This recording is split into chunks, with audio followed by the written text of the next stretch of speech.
We had choir room today. We are now ready. Okay. We're on air. Ding. I will call to order this meeting of the school board of the Glendale-River Hill School District, December 17th, 2025. And we'll start with the roll call. Chris Robinson. Here. Katie Avalos. Here. Karen Cronwell. Here. Danielle Bailey. Here. Carla Pennington Cross is here. Everyone is here. Welcome.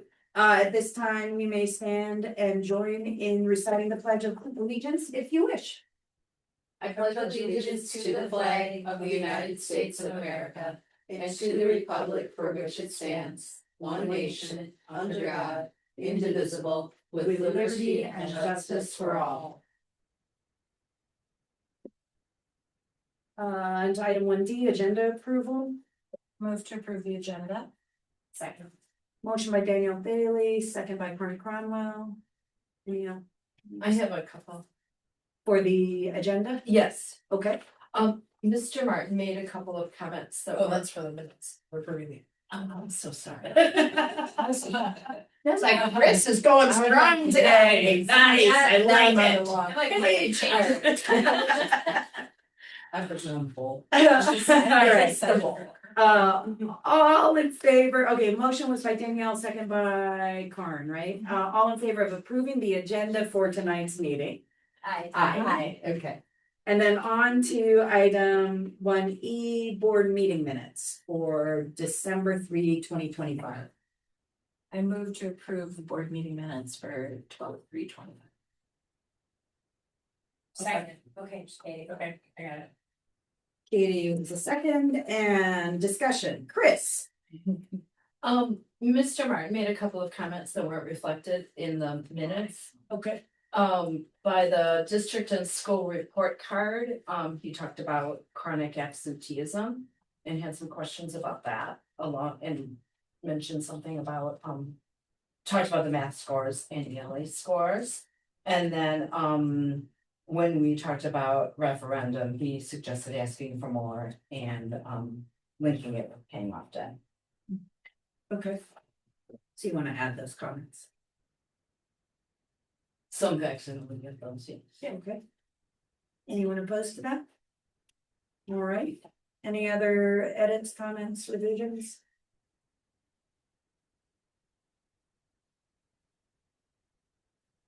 All right, so there is a motion by Danielle Bailey, second by Katie Avalos to approve the board meeting minutes with the revisions suggested by Chris Robinson. All in favor? Aye. Any opposed? Motion carries. Moving on to the meeting grounding, which I'm going to do. Bear with me today. I wanted to start with the land and water acknowledgement. November was Native American Heritage Month, and I do want to honor that belatedly. We kind of didn't get to it in November. So I thought I'd begin our grounding by reading a land and water acknowledgement that was written a year or two ago by our own Glen Hill students. And this is what they wrote. We first acknowledge the land and the water that have become home to the Glendale-River Hill School District. We acknowledge all of the caretakers of this land. Those who were removed or erased from their traditional homelands here, including the Sauk and the Fox, and the nations whose names we may never know. Those who have called this territory home since time immemorial. The people of the sacred voice, Ho-Chunk, and the people of the wild rice, Menominee. The most recent caretakers, the students, the teachers, the staff, and the board of the Glendale-River Hill School District. And finally, the faces of the ancestors yet to come. Well, one of them is sneezing right now. I love that land and water acknowledgement. We didn't get a report on work that's done in our schoolhouses about around this particular Heritage Month, but Anna and I have talked about coming back around in the next month to kind of get a report from Anna about what's been happening in our schoolhouses with respect to our what I call our rainbow resolution. So thanks for queuing that up. And then I wanted I wanted to lead a gratitude grounding today, and because I was thinking about Native American history, it's been a pet thing of mine when we go to national parks and travel around to look for indigenous stories. So I want to share my favorite one, which is the legend of Sleeping Bear Dunes, unless you guys already know it. Y'all know the legend of Sleeping Bear Dunes? It's from the, I never pronounce it right, Anishinaabe tradition. And it's from the east coast of Lake Michigan. And the story is, and I try to tell it without crying. It starts on the west coast of Lake Michigan. A mother bear and her two babies were trapped by a wildfire on the shores of Lake Michigan. And she only knew one way to safety. So she implored her cubs to swim. We're going to swim across the lake to safety. And they swam and swam, but it was so far. It was so far, and she implored her cubs to keep up. And they swam and swam, and as they reached the shore, exhausted, she swam to shore just as her cubs, lagging behind her, slipped exhausted under the waves and died. The mother bear climbed to the bluff on the east coast of Lake Michigan and looked out where her babies were and waited for them, calling for them until she died. And over time, the dunes and the sands covered her. Where she lay and became a giant dune, which is there now. We don't find this dune now. It's now a national seashore. They've rescued it from overdevelopment. The Great Spirit looked down and saw her babies in the water and took pity on her, honored her devotion, and created 2 islands offshore, raising her little babies up and turning into little islands so that where she lay on this giant dune, she can always look down over. Very beautiful story, right? For me, it's a story that speaks to what I think almost everyone here is. You've certainly all been children. It speaks to both sides of that story of growth, right? Of longing, of survival and courage. Really poignant story. These days, it could be an immigrant story and a refugee story, right? It always seems to be. I wept when I heard it the first time, and I think about it a lot. And over time, oddly enough, it has become a story of gratitude for me because I found myself asking over and over again, of all the stories of courage and pride, right? And survival and courage, why did the Great Spirit pick this little mama and her little babies to honor, right? To make into this incredible story. And my long take has been that it was gratitude, right? Picture the Great Spirit, like being all Great Spirit. And maybe watching this mom and her 2 little cubs just struggle reminded the Great Spirit what real life is like, which is really hard. And what creatures on earth have been resilient, courageous, devoted to the next generation. And so for me, it's a story that ends with kind of peaceful things. There's my strange queuing up of a gratitude exercise, where I would invite all of us here tonight, like we talked about at the last meeting, to join if you're willing, only if you're willing, not a command, in building a space of gratitude as we bring in our last meeting. And if you're willing to share something tonight that you're grateful for, either in this space or any space that matters to you. And I'll start by saying I'm grateful for everyone in this room, including specifically your willingness to honor my groundings. This thing we've added to this meeting. When I first joined the board, I did not look forward. Right? They were awkward. They were spicy spaces that could be very difficult. And I really look forward to coming here now. Twice a month, sometimes 3 times a month. I look forward to seeing all of you. I look forward to learning and growing, being positive models for relationship building and conflict resolution. And I just feel really connected to each of you and everyone who shows up regularly, and thankful for all of you. I'll pass it on. You got to think about it. Told you last time. Told you last I time. don't remember, but anyway, that's fine. You can extend your eyes. No, of course I can. I am grateful for, and I guess this will be cheesy, but 2 things is that seeing a lot of the things I know our community's dreamed about, like for our district, for our kids, and as a board and board members, things you fought for a very long time, advocated for.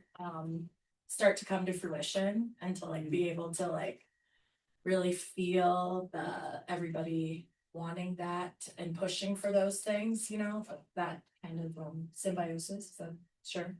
And then the other thing is I'm just so grateful for our district. Karen, you sent an email that was talking about how some family parent was raving about how their kids are having this amazing experience at Glen Hills and woohoo, and Kate, well, no, and then Caitlin came, Caitlin, my wife, was just talking to me and said like she was just so grateful for like this, like the STEAM fair, these extracurricular activities that our kids get to do. There's just so many. She's been pushing my brother to get him to move into Glendale so his niece can go here. And he is. Oh, nice. Finally, she pushed so hard because that's just how much it like means to her, those like experiences. And I feel really grateful to like get those reminders, you know, of just how great our district is. Right. So that's what I'm grateful. Well, weirdly, I'm grateful for the people who put kids front and center and the decision making in their actions, who then allow me to stumble into moments where I'm at work and have people who want to stop me and be like, you're my school board person, and I have to tell you, this is happening. I'm so excited. So that's pretty awesome. Yeah. I'm grateful that everyone in this room, you guys, are cool doing the hard work, so that it's not as hard. And we started, when Chris and I started on this board, it was hard. Yeah. And it's not anymore, like I'm saying, now it's a pleasant place to come. I'm also grateful for our stalwarts, because I was, for years and years, I was the only one coming to every meeting. And so I was a little afraid that once I was on the board, no one would come. So I would be if you weren't on the board. Yes, I'm grateful for our village. I'm grateful for the legislators who get it and who elevate voices and explain school finance and that kind of thing. And vote in alignment with children's needs. Yeah, I'm grateful for the school volunteers. Who don't have any more time than anybody else, but still make the time and prioritize it. And I'm grateful for the businesses that make donations to make this possible. And I'm grateful for the voters who choose again and again to allow our kids to have a first-class education. I think today I'm gonna say, I mean, I see how all of those pieces come together, right? But I also know where my heart is and where the center of this work is, and I'm gonna say I am grateful for our students. They are some of the most amazing human beings that I encounter on a daily basis, and had the opportunity to talk to one of them today in my office, and we were just chit-chatting as he was waiting for his teacher to finish with the meeting. And when he what I said to him is, he asked about like if I was gonna be the principal again, and I said, no, I think I'll be the superintendent again. Is that okay? And he said, yep. And then I said, what's the best part of the job? I said, you're the best part of the job. You're the best part of the job. You and the rest of the students are the best part of this job, and they will continue to remain the best part of this job. When they are here, when they leave here, and when they grow up. Right? Yeah. I am grateful to be part of this community, for one. And for two, to even work with all of you brilliant, caring people. It's amazing. I'm grateful for all the stakeholders of the decisions that are made and the work that is done to support the education. And it's exciting to see the changes and the movement of students. Anyone else? Visitors? Anyone is welcome. Little one? I think you're grateful for that. That's what I'm guessing. I think I would say I'm grateful for students and staff and for like their work together at pushing forward toward progress, and being able to like sit back and recognize and celebrate the small steps together is so important. And it's exciting to see and watch, and it's the work we do here is amazing. I'm grateful for the relationship that we've developed, and so that and in seeing that you respect, how important childcare is in, forming a foundation for the kiddos that will be going on into the school district. And, I'm just really grateful that, we've come to this place that everybody's appreciative of each other. I am grateful that you all haven't gotten so sick of my comments that you couldn't.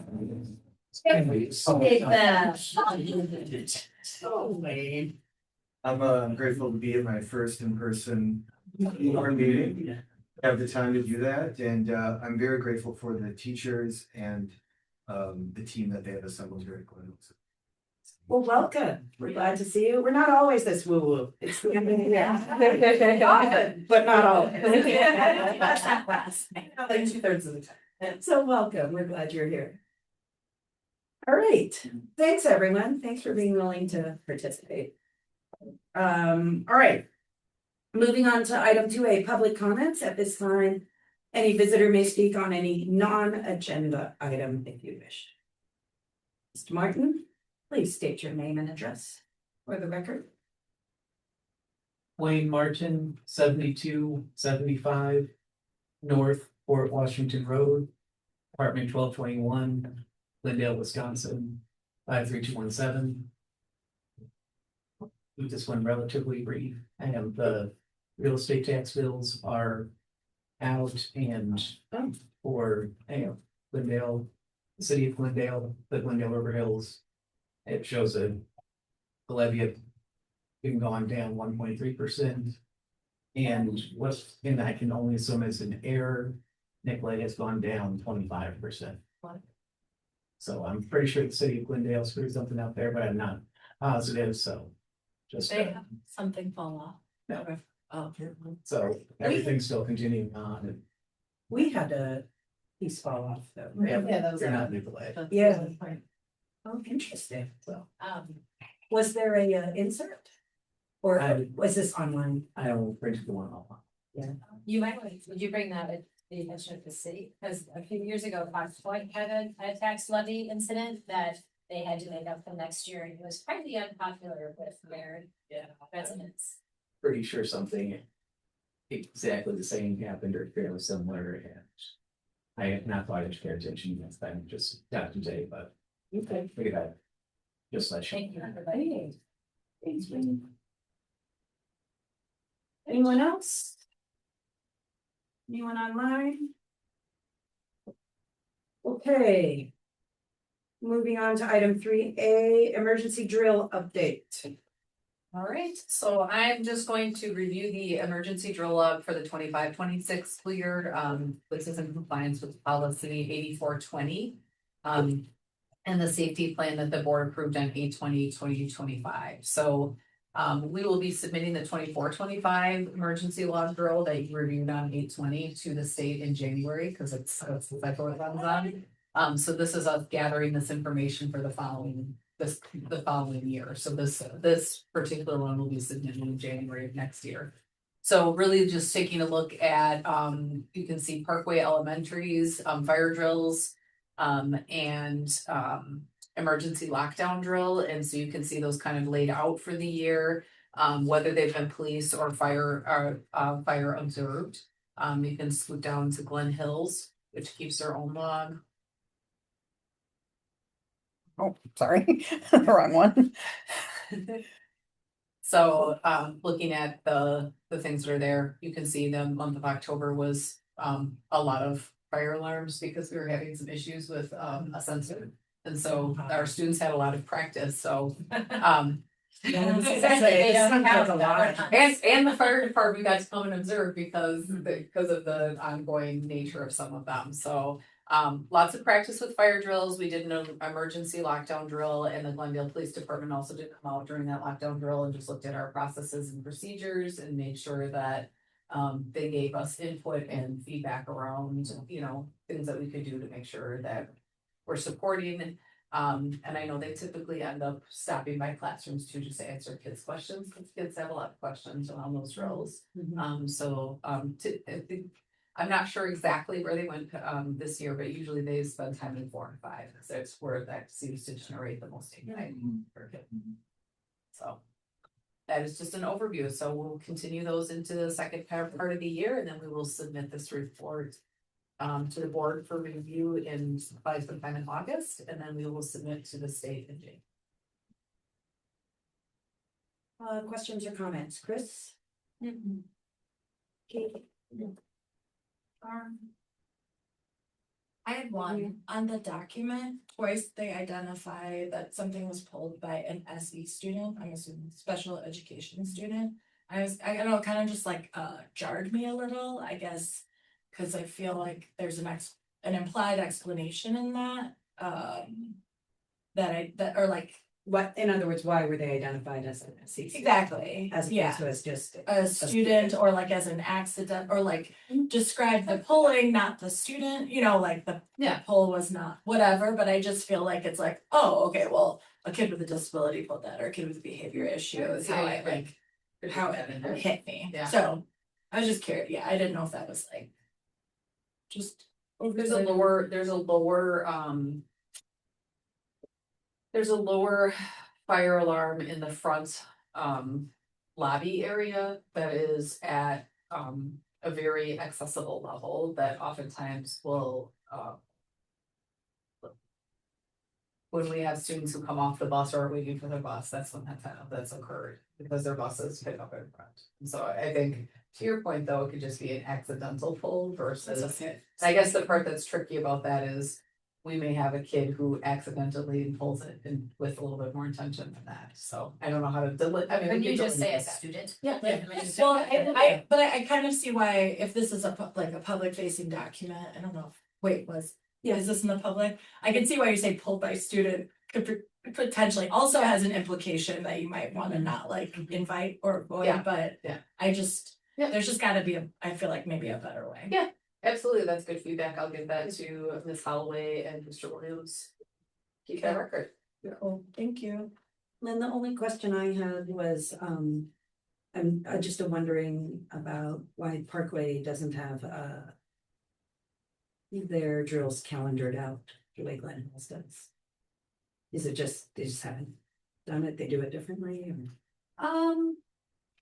I think Mr. Williams calendared it out at the beginning of the school year just to make sure that he met the mark. I think the two of them work together. I know it may just be Ryan due to Ryan's first year in the role, knowing exactly like wanting some more flexibility around that. Okay. I mean, we know they need to be done once a month. There are some days that Willie is put on the calendar that aren't gonna work either, right? So you gotta scoot it around, right? Yeah. So they're all listed. They're all listed, but that's not necessarily that those are subject to change depending on if it's, I mean, had it been like super duper cold outside, we probably would have been like, no, let's plan this for a different day, kind of thing. I've witnessed a fire drill go down. The kids were fantastic here. Yeah. It was like silence outside.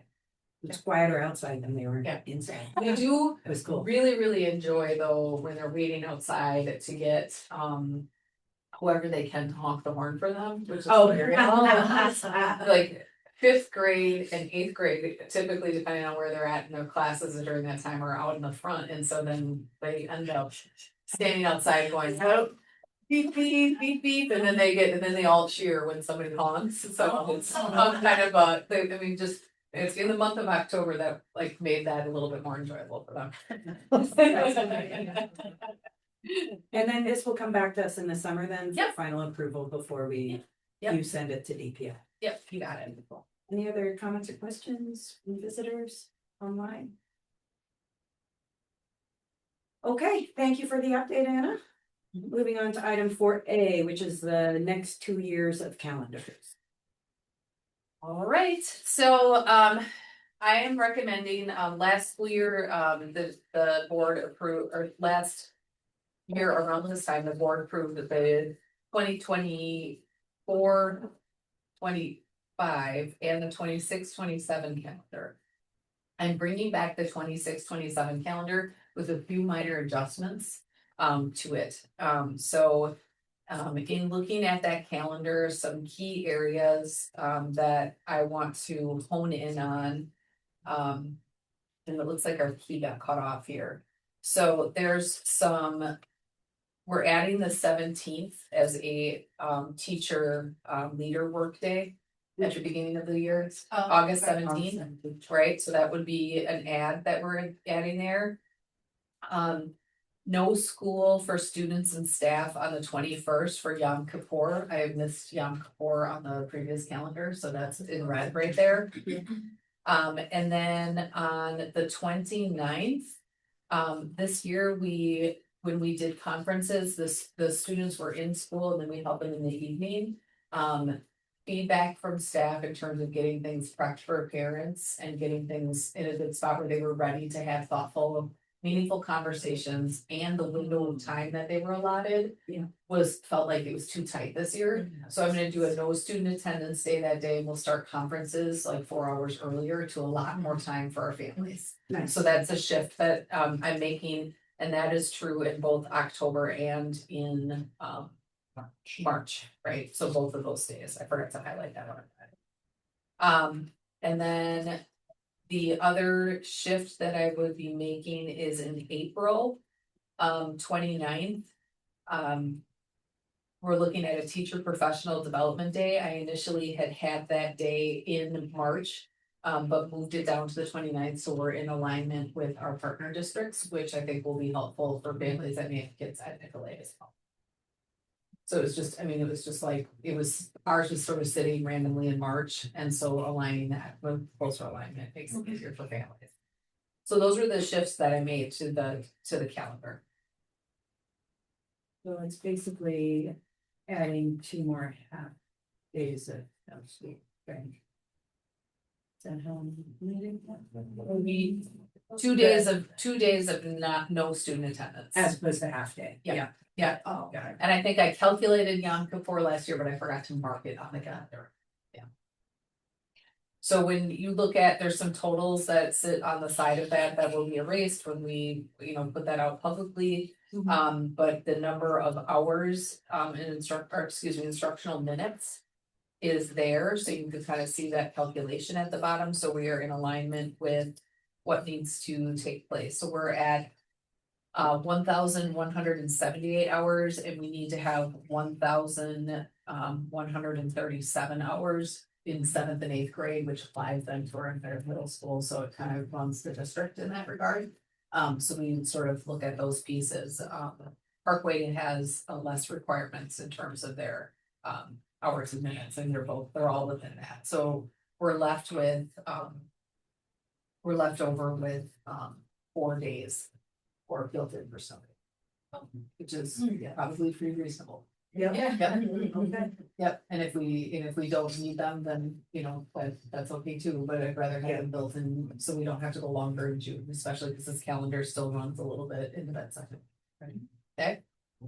So should we start with a motion on that calendar? Anybody wish to make a motion to approve the revised 26-27 calendar? I move to approve the revised 26-27 calendars attached to agenda item 4A. Second. Any discussion? We have a visitor who would please. Chris? Looking at June 11th, and I'm wondering, that's listed as a teacher professional day. I think the previous year it had been a work day. Is it really a professional development day, the last day, teacher's last day? It's usually record keeping that we have to do during that time. We listed as professional. I think was it listed as record? As a work day. Oh, it's I listed as think, work day. yeah. Okay, I mean, and I can shift the language on that to reflect teacher work day or teacher record keeping day, because that's what it is. Yeah. The school is out by then, right? Students are gone at that point, because teachers have a day beyond the students to finish putting in their grades and things like that. And that, I mean, we had a professional development day on, when was that? Was that it was right when we came back from the Thanksgiving holiday? Was that like November?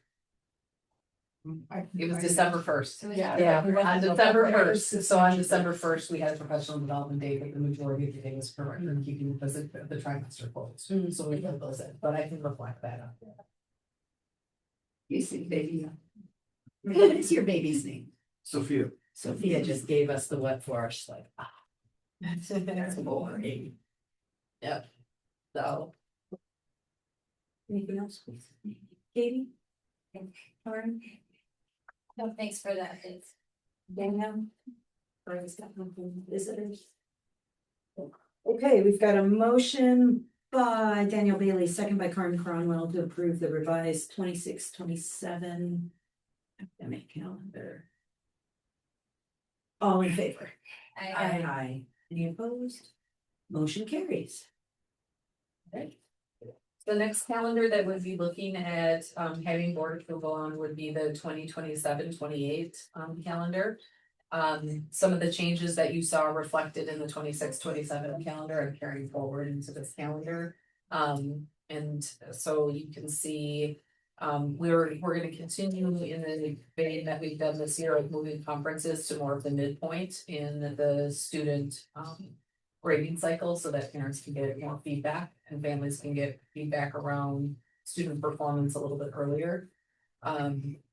That you received positive feedback around that, which is good. And same thing within trimester 2. Working with pretty much the same number of professional development days for our staff. And then you're right. And then maybe delineating those work days separately. I can make that shift on there. The last day of the year is put there, but I think I'd like to also indicate that in the November 29th as well.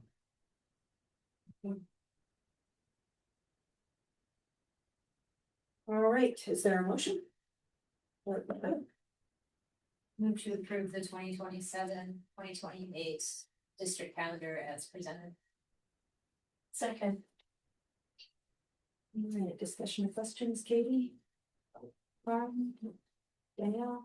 Yeah, I was just curious, so I emailed, but some of the days that are just no school but aren't attributed to like a holiday or anything, I was just curious. Like what the rationale or reasoning is there, cause it was April 14th, 17th and May 29th, and I can see the other one. Oh no, sorry, May 26th.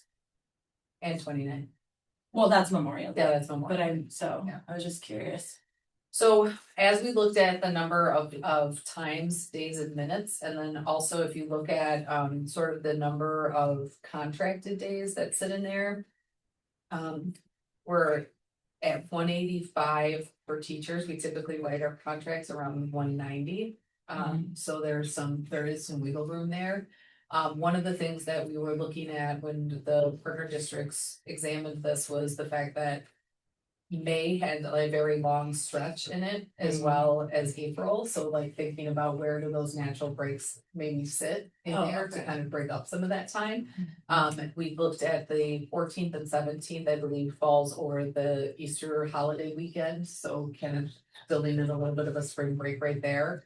And then looking at the fact that then May, if building in that additional time on Memorial Day too. For families and for staff. So trying to kind of like line those up where like putting that PD time would make sense and then also creating a little bit of a reprieve in there too. Yeah. So what you're saying, we contract for 190 days for staff, Yep. but this calendar is 185 days Because of there's paid days of holiday as well. In the contract. Oh, So the 190 includes 185 working, some paid. okay, Yeah. okay, got it. Right? Yeah, there's some holidays that are included in there and then typically some of the events that we do on like our Black History program on Camp Learn Some More, the student showcase are required for staff, so there's some build-in of that. Oh, that's cool. I'm sorry, and then just, what is alignment like in this calendar in terms of like spring break, winter break with like partner districts and or Nicolay, if you know? The spring break, we work on trying to align through all of the CISAs and CISA 1. So Okay. there's alignment that sits pretty close within that window for all of CISA 1, which would include all of our partner districts as well. Okay. And then the partner district sat and built the calendar together so that our days off are all in alignment with each other. Cool. Yes, I assumed, I think we Yeah. used to work together, but then they weren't always in alignment, so I feel like that's kind of. Yeah, Okay. and some of the shifts, like even that day off, like. Those days, the days off around those April times are all consistent too. Okay, cool. Awesome. Thank you. Like the only thing we vary on is we try not to hold our conferences on the same day that Italy holds their conferences. Right. For families, although I will point out that we hold conferences at 2 different schools in our district on the same day and time, so. Just saying, but I guess if you had all three, it would be very challenging, so we do try to make that delineation, and our other partner districts. We tend to align with each other on our conferences, but not always, but as long as we're not in conflict with LA. Okay. Yep, other than that, everything's on the line. I got nothing, visitors, anyone? Well, answer all the questions on that. Pardon? I was just saying you all answered all the questions then. Fine. All right, we have pending a motion by Karen Cronwell, second by Chris Robinson to approve the draft 27-28 school year calendar. All in favor? Aye. Any opposed? Motion carries. Thanks for the clarity on all that. And for answering our questions. Moving on to item 5A, superintendent report. Diana, pull this up. I wanted to provide the board with an update on some of our trimester 1 growth, and just kind of looking at where we're looking at data and how that looks in comparison to where we started the year, and just sort of thinking about what our plan is. This information was presented to both the Glen Hill staff last week and the Parkway staff this week, right? We looked at all 4 pillars in our staff meeting. I'm not gonna do that to you all, we're only gonna look at 2 at a time. And my lesson learned in my presentation to the both staff is 2 at a time for them is enough too. So just kind of thinking about this plan, that we've been, this ongoing journey. So last May, we got professional staff input on the survey data that we got back from school perceptions. And then, and it also looked at our academic data, and then in June, the board and the admin team sort of spent some time digging into that. And then really worked on developing in July those district goals and that district report card and our KPIs. In August, we looked at developing the school improvement plans with the individual schools. So I met with teacher leaders from both schools, and they developed their plans. And then September through November, we've been implementing and measuring those plans. And so today, what I'm going to be talking about with you is kind of the review that we've done on those, and sort of the thinking about how we're going to revise that. And then we're jumping into implementation already, right? So just continuing down that plan of continuous improvement. In alignment with our district vision of a community that pursues equity, where each person belongs and thrives, through our mission of empowering growth, connection, and success for all members of our learning communities. So today we're going to be looking specifically at whole child growth and success, and exceptional staff and exceptional leadership. So our KPIs for whole child growth and success are there, and then in the bolded italicized one, school environment student survey scores will reach a 4.5 out of 5.5, 5 points on safety, warmth, and belonging. Our focus is a district this school year is really focusing on school environment, because we know that when kids feel safe and they are in a spot where they can be ready to receive learning, that learning is more impactful. And then also in exceptional staff and exceptional leadership, we are looking at retaining staff as well as achieving overall satisfaction. But we know that in order to meet student needs, our staff needs to have the opportunity for training and improvement. So we're looking at our staff reporting that those opportunities are available to them. So if you move into the school environment, our district goal for this year, our baseline score was a 3.62, and our goal this year in 2025-26 is to move that to a 3.82 or higher, right?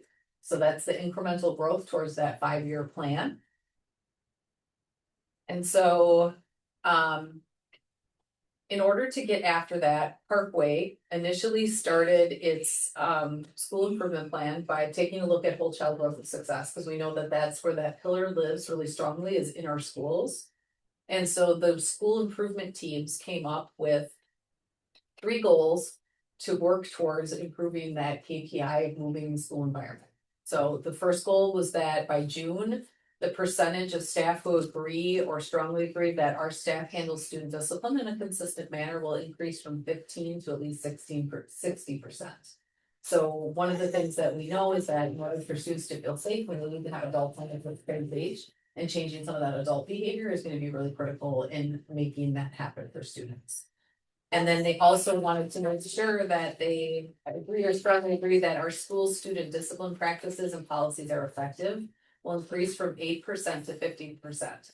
So when we looked at that staff satisfaction survey, these were 2 of the lowest areas, which is why they're focused on it, right? And so then in June, they also set a goal of 80% of students will agree. And it should just be thumbs up, my apologies, a thumbs up, that students are safe at Parkway, that they're responsible at Parkway, that they're respectful to the adults and they're respectful to each other, right? So when we look at trimester 1, what we see in those results are 59.1% of our students, and this is sort of some baseline information for us on this one, are feeling like they're safe, 54.1% that other students are responsible, and that respectful to adults is 56.4%, and that students are respectful to each other is 52.6%. When Mr. Krieger and his guiding coalition team have been looking at this data, one of the things that they're finding is that that peer-to-peer respect in 3rd grade was really one that was kind of bringing things down. So some of the strategies that they've done in trimester 1 to build consistency around expectations were a good building block, but there's additional work that they need to do. And so I'm going to talk about that when we look at what their strategies are to start to address this initial data in trimester 2. In trimester 1, staff handles discipline consistently is now up to 44.45%, which is a really good move for that. And our school's discipline practices and policies are effective is up to 51.85. So some really strong movement there in terms of staff perception of people being on the same page. So they're going to continue to work on the following school-wide strategies. So reteaching the matrices, so coming back and revisiting that, making sure there's clarity for students and staff. They're going to work on consistent response to behavior and communication. So making sure that if a behavior is office managed, for example, that there's good communication back to the teacher and a plan to support that student when they return back to the classroom space. Finalizing their behavior intervention and menu and flow chart. So really thinking about what are key targeted research-based behavior interventions that they can put into place and measure their effectiveness. And then also working on an acknowledgement system and really making sure that we're acknowledging the ways in which our students are doing good work at their schools and being kind to each other and being respectful and supporting that and calling it out and celebrating it. And then school-wide and grade level team strategies for students to adults and student to student relationships. We did some relationship mapping at the start of the year, and they're going to come back and dip back into that and revisit that and look as to whether or not there's some stronger relationships taking place. And then student focus groups around respect. So they're going to go into 3rd grade and have a conversation with 5th graders and find out what's going on, right? And then professional learning around relationship building as part of the work we do with educators. That's what's going on at Parkway. And oddly enough, they were all in the same room, but they weren't talking to each other and they were in their own groups and they both recognized that they had the exact same goals, right? Interesting. So our staff handles student discipline in a consistent manner. They didn't go with the second question, but that was where Glenville saw some of their lowest data. They took the score measurement, so I converted it down below from 2.53 to 3.5 as measured by the staff survey. And then 80% of students will agree or strongly agree on the survey question around inclusion and safety. So in trimester 1, inclusion and safety, there's a lot of variance at Glen Hills based on grade levels, and there's some really good notices that they're having as a team. 6th grade is the first year that students move from being in a more closed environment to visiting more classes. There's clearly work we need to do on promoting a lot of, I'm assuming, transitions, right? But digging into that with 6th graders and finding out what might be some of the reasoning behind that. But like rest are in fourth grade, 90% of our students are feeling like they're safely included, so our team is doing a really good job. So I'm really proud of that work, and I know Mr. Williams is as well. And our eighth grade students are a tumultuous group of independent thinkers who are really challenging, sometimes are creeping up there too as well, which is great. Staff handles discipline consistently is now up to a 3.1 on that scale, or 55.55%. And again, reteaching around the classroom matrix, so clarity around expectations, behavior support and response matrix clarification. So making sure that staff understands how to follow the steps that are there and to make sure that there's clarity around that. Again, and more of an acknowledgement system, so really pumping up the positive with students and looking at, you know, what does it mean to have solid peer-to-peer relationships and how does that feel good, and like really bringing that forward to students. And then more relationship mapping follow-up at Glen Hills. The student services team also worked with students to get a sense from them about who they had relationships with in the building. So the students sort of map the adults, and so there's some good learning that can go back and forth around that. And so they're going to be working through that. And then class lessons to support parents, student views around respect, which they've already been doing. And then more professional learning around relationship building. So good work happening there to make kids feel like we're in a really positive school environment. When we look at our teacher survey, by the end of this school year, we're seeking to have 71.5% of staff agree or strongly agree that they have the opportunity and training needed to improve their work. And so in trimester 1, we sent out a survey to our staff, and we broke it out by the actual PD opportunities that they had. So the August PD, 77.5% of staff agree or strongly agree that their learning helps support their teaching practice. At Parkway, it was 75.4%, and at Glen Hills, it was 82%. In October, 70.8%. And Parkway, it was 64.8% and 78.3% at Glen Hills. So our baseline was 67%, we're now at 71%. So we're making some good movement there in terms of meeting needs. Some commentary and things that came out where staff appreciated the consistent messaging across our sessions. Differentiated options were really popular with the staff. Relationship mapping was viewed as a valuable tool, but also on the flip side of that, they were worried that we'd relationship map and it wouldn't happen again, right? So that was on the areas for growth. A strong desire for dedicated team time to prepare and collaborate with their teams emerged. So maybe having some more teacher autonomy to work through problems of practice that they're working with every single day in a more collaborative way. And then meeting the needs of diverse learners continues to be an area where the staff would like more guidance and tools and examples. So we're going to continue our educator effectiveness feedback around our domains that are aligned to our strategic plan. And then Kelly and Jenica have taken the lead on planning out our PD for trimester 2. And they have done a really awesome job of differentiated sessions and opportunities for action research on 26.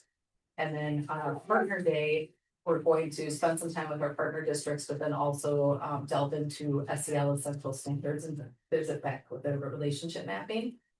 And then we got good feedback about teachers needing time to work, so record keeping and team time at the close of the trimester, right?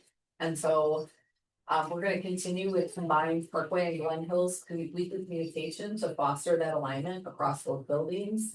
And then also refreshers and quick tips during staff meetings, just kind of bring some of that learning back in small increments. And then our coaches have been going through team coaching cycles and individual coaching cycles with teachers to work on developing practice.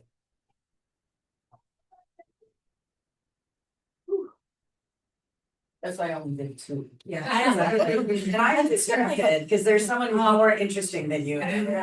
Of course, Sophia's feeling my heart over here. She's like making eye contact. Excuse me from this morning adult meeting.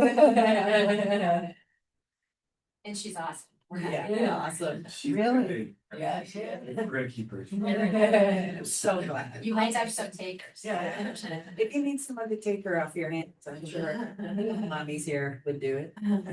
Okay, questions or comments, Karen? Yeah, I mean, the one that really popped up for me is, how are we defining or how are the kids defining safe when they're answering that question at Parkway?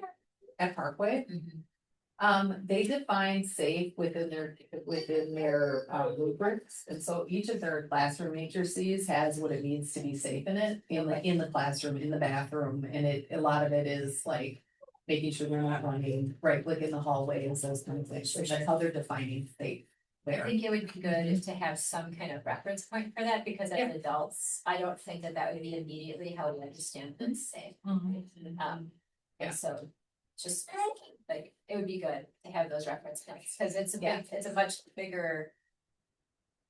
You can understand it much better when you're thinking in terms of like, we keep our walking feet in the hallway versus I feel unsafe when I'm at school. Right. Which, you know, And the question is posed to them just like that. sure. So like whether their brains are interpreting those matrices or whether those brains are interpreting that general sense of safety would be something that really requires that focus group work to get after. Yeah, because I It does. think we would want to know. Yeah. Yeah, yep, absolutely. That's a great point. Anything else? No, thank you. Danielle? Yeah, I loved this so much. Thank you. I was confused. I was like, wait, I know there's more KPIs. I was like, where are they? I just had like, okay, so I don't know if I know exactly what relationship mapping is, but like looking at the Parkway goals, just like there's a lot of emphasis on students are this way to adults, to each other.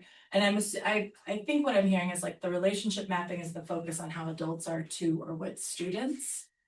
But I would be curious to like if of what your sense is, you know, down the line, maybe of like how the adults start to feel about how they are in relationship with the students. And I don't remember if we had any questions like, you know, but it's like we asked a student, do you have 3 people? And it's like, I'm just curious about perspective, perception, you know, how the teachers start to feel like, do they feel more in relationship with students? And maybe that's part of relationship mapping, and it's not anything to really be addressed. It's just like the thing that comes up for me, you know. Yeah, I think about in the relationship mapping, and Kelly, you can help me clarify this. There are certain questions like, do you, like, if you feel like you know something about this student, you know their family members, wasn't it Kelly? Like you have, you know, something that they like to participate in outside of school. So there is some built-in questioning around what is your relationships, not just like, hey, I know that student's name. right. It's like, how do I connect with kids and how many of them do I connect with in that way, right? Yeah. Because then if they could answer like 3 or more of those questions and they would put a dot next to the student, they'd have a student in the district right there. So we can start to see who are students who maybe don't have strong connection. But I think too, the reflection on the backside of it too for adults is, do you superficially know kids or do you deeply know kids, right? Right. Yeah. And then the other thing is just like, I like, are the adults respectful of students? I know it's kind of like a weird way to, but like, you know, do students feel like they're respected as, and so that, I mean, I know they're picking, you know, from this, but, and I don't know what the base, Glen Hills, 80% of students would strongly agree. Maybe the next time this comes around, we could know what the baseline was, like what they're trying to move it to. Because it just says 80% of students will agree or strongly agree about inclusion and safety. I think they're using the questions off of the survey, so we should be able to pull. Yeah, just the baseline. Yeah, I think there's the last Parkway goal could use a baseline too. Yeah, I don't know that they had a goal at Parkway, they didn't have a baseline at Parkway. Oh, They okay. only surveyed 3rd grade, Oh, so right. they're kind of creating their own baseline, where Glen Hill should have a baseline. Okay, Yeah. okay, that makes sense. Yeah. Then the last thing, I feel like Carla might step on your toes with this. You can stop me if you want to get into it, but the acknowledging good behavior at both schools. So I saw it at the school-wide meeting when we went, right? And it was like, here's 10 kids being acknowledged for having positive behavior. And I think I turned to you and I said, do you think they track this? Like, who's getting the positive behavior to like kind of make sure that. And I turned to Danielle and said, one of my kids never got a Right. single award of this kind. So Right. these awards actually created a sense of profound exclusion. Mhm. And so that was just something to, like, a wondering or a thing to consider is like, are some kids going to feel more excluded by this, or like, how do we ensure that we're recognizing? And I'm sure everybody thinks about that, I just understand that, but anyway, so that was the thing that came up for me, and that's all I got. This was really great. We talk about this. The kids who work hardest in our schools are invisible. They're not the winners. Well, You know, in a it's- superficial sense, the kids who are working the hardest, who are struggling the hardest, are often the kids who have the most difficult behaviors or the most alienated, you know, for a variety of reasons. Trauma, disability, I mean, right? So I do worry about exactly what you mean. I was gonna say, they aren't always acknowledged in this way. I Exactly, think that's in the this public mistake, that, way. like, there needs to be some kind of data collection that allows kids, like, shows the growth and celebrates the growth, not the. You know, because I used to send emails out every year, too late, around acknowledging the fireflies, and you gotta look below the layer of the glow sticks, right? Because they're always they get their light fed constantly, and then we've got this other group of kids that just gets accidentally overlooked. Not necessarily in this generation in school, but certainly my kids were good. Yeah. And it becomes really complex because you don't want it to be performative as well. You want it to be an authentic acknowledgement of real effort, not something where you're identifying the tough kid and being like, oh, let's give him a prize, or oh, let's give her a prize, she's been overlooked. And I know you all are working on that kind of authentic engagement, which is where I think the mapping really matters. Because to be honest, I think kids like prizes and shiny things, but I think relationships matter more.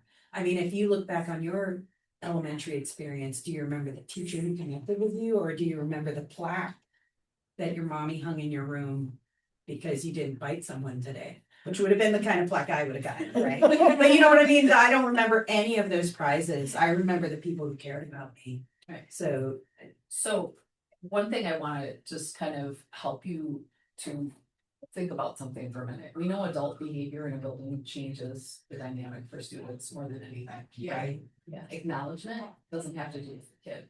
It has to do with adults acknowledging what students do right. And what we found in relationship mapping when we did it is a lot of our students who are doing the right thing are not getting connecting with the educators. And so we need to acknowledge, and we spend a lot of time fixating because we all operate with a negativity bias on what isn't in alignment. And so like that is more of a shift for adults than it has to do with kids. right. Yeah. So just to frame it that For way sure. for you, to think about that, and I don't wanna overlook or exclude or make things, but a lot of times those acknowledgements are also more of a school goal acknowledgement versus an individual acknowledgement. Right. And what you saw was more individual, but I think like the idea was in Group of Yeah. kids. but I think like too, like saying like our school is working towards this goal of being kind, and we want to try to, like, we want to see our school do this, and I think Ryan, from my understanding with this team, is setting it up where the school would be filling a jar full of students, and then the school would get to like pie him in the face or do, you know what I mean, it's something Nice. fun. That's It becomes motivating. more collaborative. Really, it is about changing adult behavior more than it is about changing kid behavior. Right, yeah. And it's hard, you know, it's, the negativity bias is just so constant. And it's so easy to focus on. Internally too, I think we're all guilty of that too, right? We beat ourselves up for what we do well more. I was done. Who started? I find relationship mapping to be so interesting, and I think it's just so hard to put a number on that, but I love that we're trying to track it in our KPIs, because it can feel, I often think about this idea of knowing things about students can feel performative.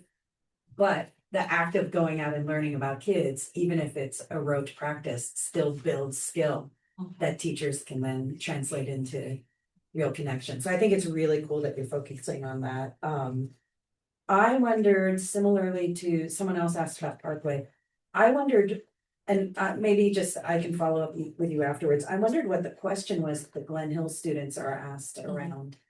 Yeah, I I can think pull it's that. the one up top. It's that I feel safe and belong. Yeah. or It's that. Yeah, that's I was curious about the actual wording about the question, but I'll follow up on that. And then I was thinking to myself, long-term, how the work of the student conduct committee might impact some of the ways staff and students feel about things as we become more uniform in that.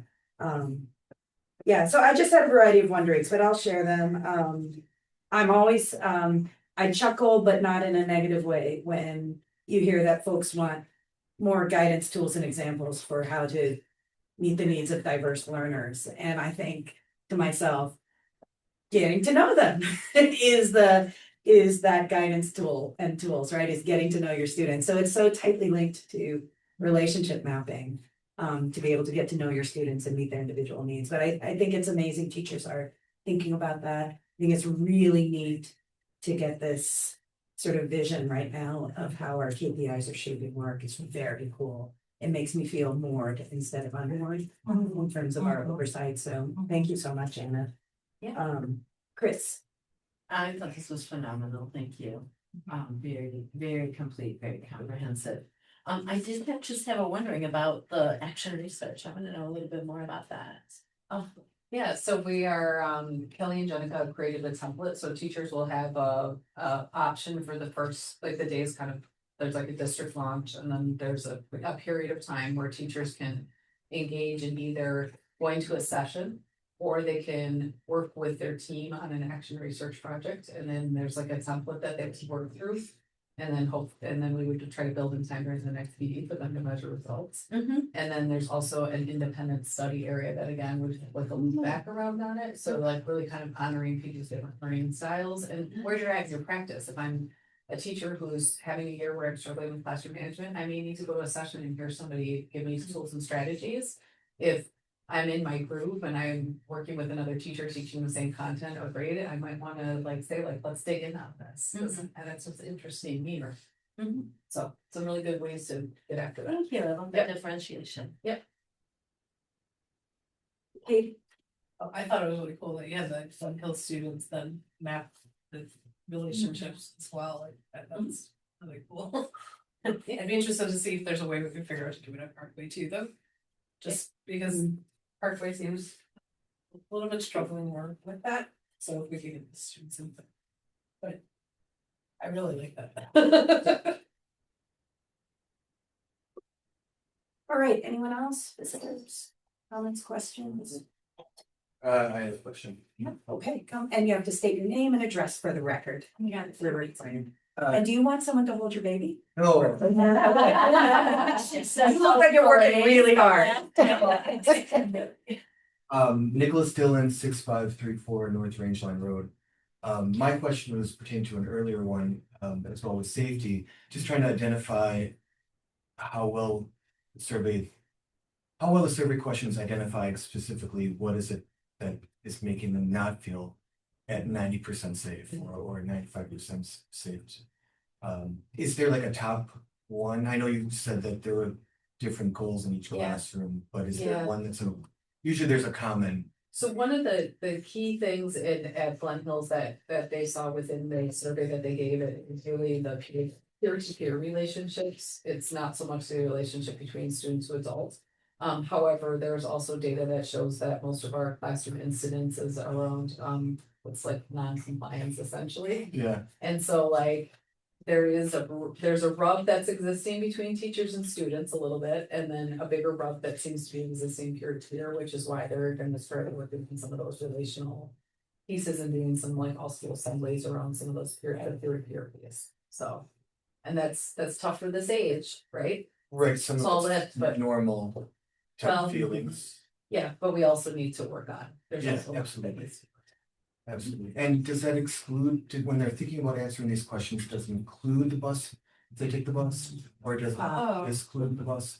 I guess it would be, I guess it's probably framed, the way the question is framed is at school. I would not guess that most students would think about the bus, but I think the bus is an area that's been identified. I think we talked about it at our student code of conduct committee meeting the other night. The bus is a tricky area Yeah. of supervision. Yeah. Yeah, it's like, Yeah. It's. Yeah. I don't understand how we're kind of.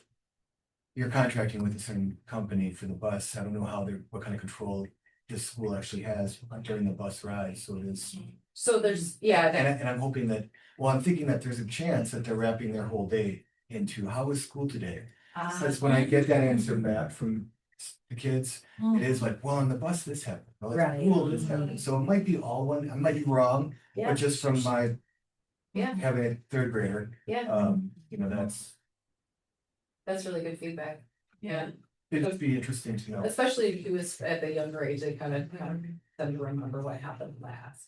Or that too, yeah. yeah. Thank you. Well, Yeah. it raises the interesting question of whether you could simply add a question Or do a bus. and, you know, or do a bus survey with students, which I don't know, do we do? We don't do a bus survey, do we? Yeah.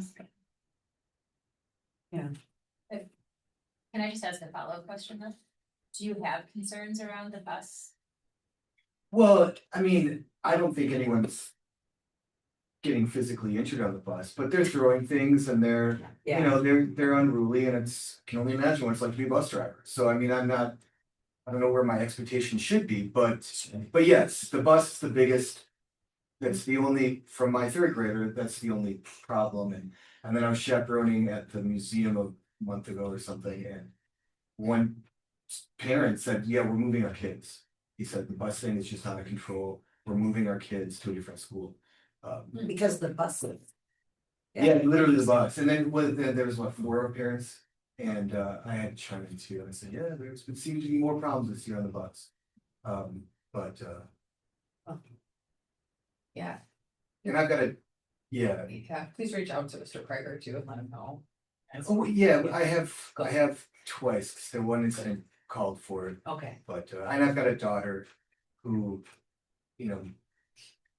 Boys and girls just don't get along at young ages, and so I mean, I'm understanding, but Yeah. it's definitely a thing this year where it wasn't as much of a thing last year. Okay, Or previous years for any of these. okay. That's helpful feedback for us. Thank you. Thank you. All right, anyone else, anything else? Wayne? Suppose I'll just make mention at a prior meeting, I believe it was the Glen Hills person Pam, he said he went, the principal, he said he sometimes went on the buses with the kids when there were reports of individuals not behaving as they should. Yeah. Not sure if the Both, thing happens at Parkway, but. both principals from both buildings have heard buses this year. Tried to get on for a while and do that, and then and also work with Right Way to review cases too. Yeah, right. And I do know kids will face like, there can be consequences at school, disciplinary consequences for actions. And also, is that just something that's regularly scheduled or only ad hoc as something needs to happen? It's typically been somewhat ad hoc around that. And you know, we have had some incidences where we, you know, depending on the situation, if an administrator can't ride or we feel like we need to put somebody on for a while, we can sometimes get somebody to agree to do that. It's just, you know, we don't want to move people beyond their scope of hours because Michelle gets mad at me. I don't know. No, but just like making sure, like, based on labor laws, that we're not extending certain, you know, periods of time for some of our paraprofessionals, but a lot of times I think, and I'll speak for my experience as a principal, the biggest lag that we see is that something happens or the kids are not behaving on the bus and we don't hear about it from Right Way until like another 24 hours or 48 hours later. So it's very hard to kind of tighten that when you're not in turnover. So our communication with Right Way is whatever you can do to let us know more quickly, because they fill out an incident report, then that gets shipped over to us. And then we're addressing the behavior. So just like tightening that loop up and being out at the buses and checking in with bus drivers as they pull in.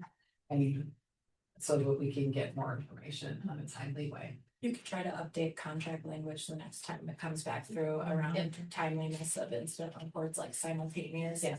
Something. Yeah, and there's been some cases where we've gotten no report. We find out from parents and or we find out from students, right? Sometimes it's a day or two later. Yeah. So it makes it really tough to like, kind of make sure that we're being responsive in a way that lets kids know too, that we're gonna hold them accountable as well, right? Oh, well, for one thing, sorry, when I was going through this and we're talking about relationships in Parkway, the thing that came up for me was just thinking about Miss Ishii's role in the Dean of Students, and I just for another time kind of thinking about how do you like how how are you going to measure like that impact, that relational impact that we're seeking from the dean of students? You know, or like, how do you, like, how will the board, how will you be like, this is a successful, like this role is successful in its aim, kind of. It just made me, you know, curious about how that role is going and that kind of thing, and I know it's new and early, so that it came up as like a, maybe, anyway. Maybe that's something to put on an agenda. I mean, like, In the spring yeah, or- well, or no, like. I guess it would. Summer. my only caution would be that we're talking about somebody's performance. So- Exactly. Right, exactly. Yeah, that's And complicated. Yeah. then the board doesn't evaluate that person. Yeah, exactly, right, that's No. not, no, I'm talking, Yeah. because it's like a new role, it's like kind of how do we look at that role? I also, I mean, I think you're thinking institutionally, is it Yeah. an effective role yeah, in this elementary school? But that's hard to, with the goals that we set out, right? yeah, that's. I think the movement towards that you're seeing in staff consistency is showing the impact of being able to problem solve around students and have consistency in expectations and consistency in how behavior is handled. I mean, those are some really strong markers to me of the impact. Right, are they correlated with new leadership, with a new role, with, I don't know, you know, like they're probably That's the role of multiple. education. It's beautiful, right, it's great, I just wanted to say that like came up to me, I was like, oh, right, we did this, created this role and just. Yeah. Not any urgency, I just wanted that to come up. I also wondered if she ever introduced, like, if people know about her and what her role is. And like what, like if families are there, that's off There, I'm topic. gonna put. There you go, it's off topic. That's Pause it. button. That's it. Pause button, yeah. We can come back to it. No, yeah. Okay, anything else about the superintendent report? All right, thank you so much, Anne. Yep. Thank you. Moving on to item 6A, revenue expenditures and payroll for November. Yeah, there's several reports attached to this. The first one is the fiscal year 26 revenues and expenditures, expenses by fund. And this goes through November 30th, starts July 1st in the fiscal year through November 30th, 2025. And there's a report attached that shows each fund separately. And then there's also this chart here that is showing our funds that we use, Fund 10, 21, 27, 38, 46, 50, and 80. And then what was budgeted for the fiscal year for revenues, the actual revenue, fiscal year to date, and then the budgeted expenses, and then the actual expenditures, per year. I mean, for up to this point in the year. So in the general fund, we have, up through November, revenues of $322,145, expenditures of $6,231,098. The special projects fund, revenues of $5,803 and expenses of $2,727. And then special education revenues of $1,334,958. And then expenses of $1,335,010. The non-referendum debt fund revenues of $1,301 and then expenses of $8,598. The capital expansion fund, we have received revenues of $3,022 this fiscal year. That's all interest earnings. Fund 50, revenues of $120,416 and expenses of $101,450. And then in our community service fund, we have received revenues of $130,231 and expenses of $113,077.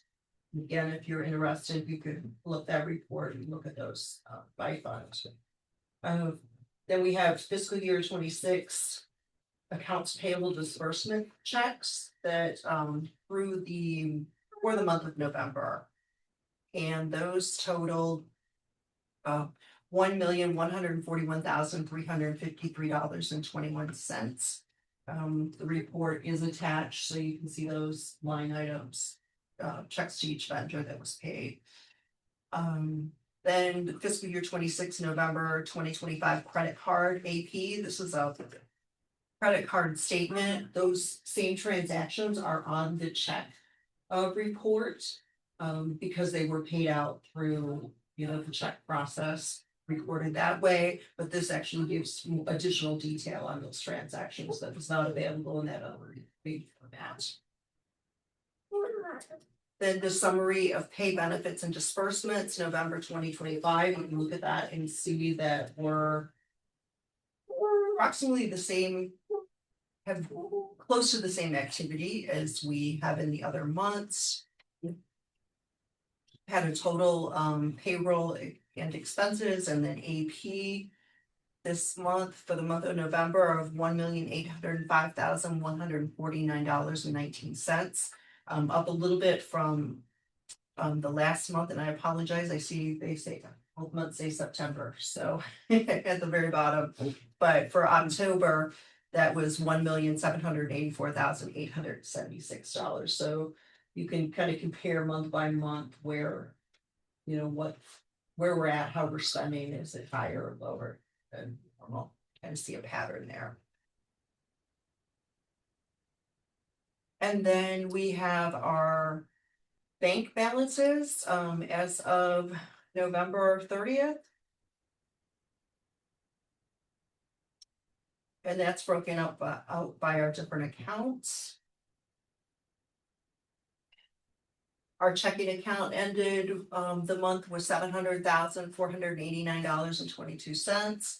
The payroll bank had $304,728.44. Petty cash, $258. Cash on hand, $1,100. That's another petty cash. We start keeping for the YAC and other things that would come up. And then our WISC investment accounts with the various funds, $2,203,468.18, and then the money market savings account in US Bank, $1,014,065.80.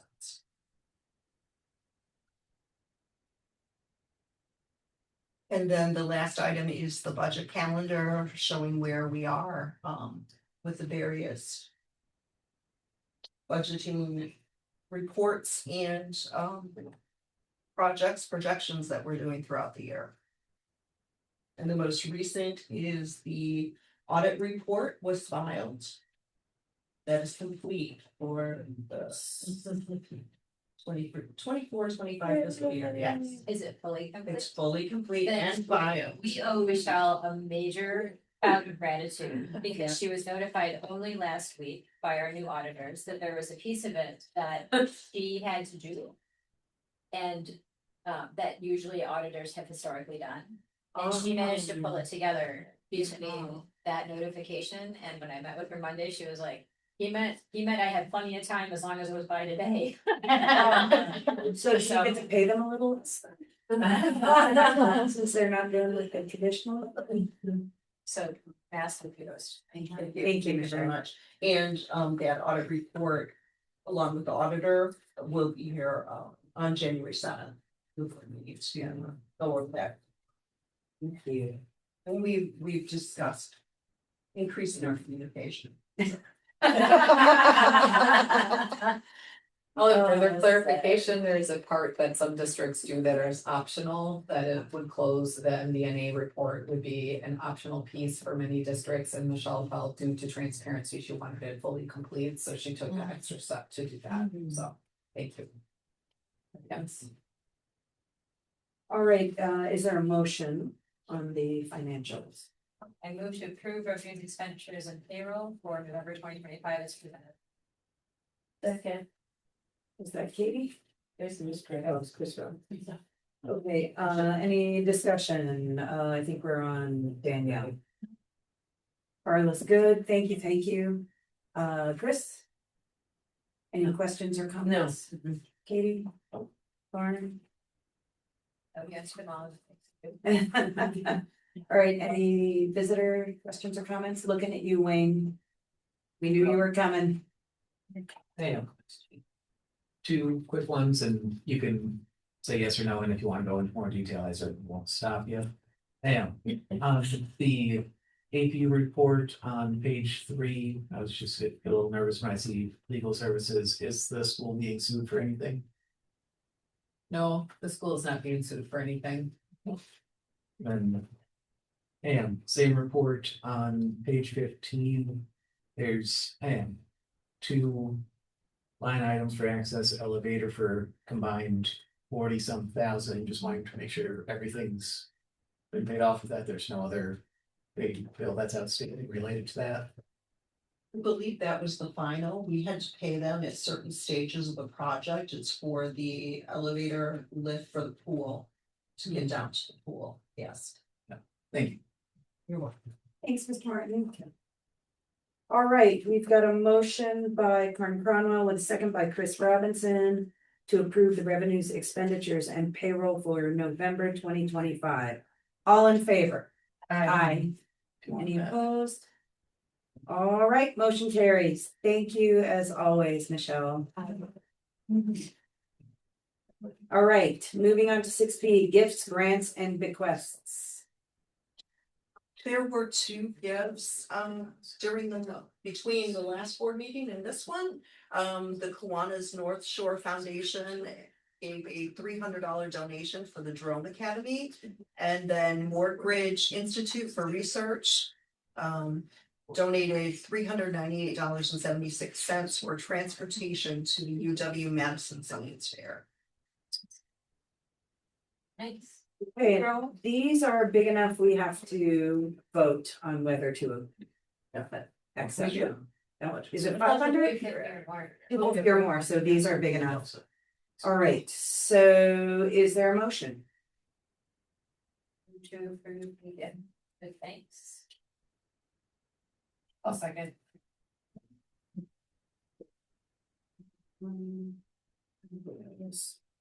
All right, any discussion or comments, starting with me? Just all I have to say is it's nice to have this as a standing item on the agenda and to be aware of the gifts that regularly roll in, which I've never really been aware of before. It always happens sort of behind the scenes, so it's nice to have a rolling log of all the charity and contribution. For me, it's a reminder that our community does very much support our public schools regularly and steadily, so that's all I've got to say, and thanks to the Kiwanis and the Mortgage Institute. Chris? Yeah, just thank you very much. Katie? Same, thank you. Good. Yeah. All right, so we've got a motion by Cronwell, second by Katie Avalos to accept the gifts from Kiwanis and Mortgage. All in favor? Aye. Aye. Thank you. I hear 5 ayes, none are opposed. Motion carries. And thank you. Moving on to item 6C, cleaning services for Good Hope. The district put out an RFP for cleaning services for the Good Hope building. Currently, we have 2 of our evening custodians that go over there for approximately an hour each evening to clean.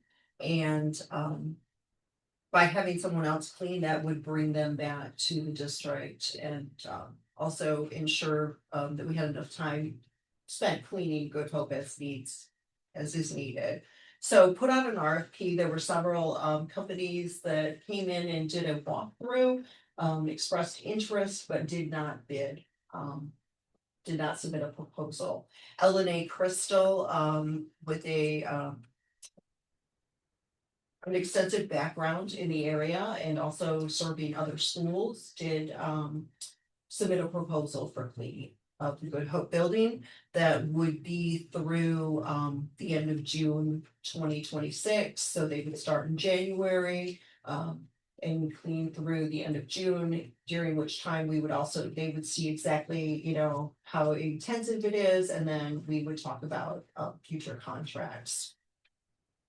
As I said, they work with other school districts in the area.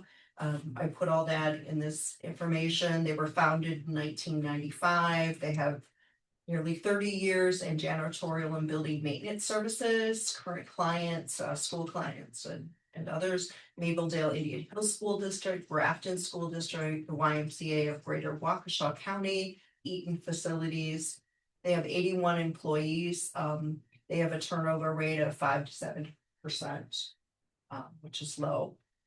Scope of services, they would be doing daily cleaning 5 days per week, at the Good Hope Building. They would be cleaning the common areas. They would not be cleaning the areas, such as the locked areas in the classrooms, or Glendale Heights or Bader Hillel. They would be cleaning the hallways, the gym, the bathrooms down at the west end, and then the doorway areas. They would do an initial deep clean, and then they quoted us for summer deep clean, scrub, recoat the VCT floors that have not been done in a while, carpet cleaning as we requested to. And then they have special services outside of the standard scope. They would charge us $30 per hour, and that would be a 4-hour minimum. So they've put together the annual cleaning services, and I should mention too that attached to the board docs is the actual proposal, in addition to the write-up of this. The annual, I'm sorry, looks like it's a little, the cost of cleaning from January through June 30th would be $15,990. That would be that nightly cleaning. And then they've given us costs for the initial deep clean, because in walking through over there and looking, like the window areas that we would want clean and the floors, they're not. It would take a little effort to bring them up to what the standard is that we want them to look like every day. So there's an initial deep clean, and then scrubbing, recoating the VCT floors, and an initial carpet cleaning. Those additional services would be a one-time $10,050, and then the January through June cleaning would be $15,990. The recommendation is that we contract with them and let them start cleaning the building. Okay, we'll start with a motion if anyone would like to make one.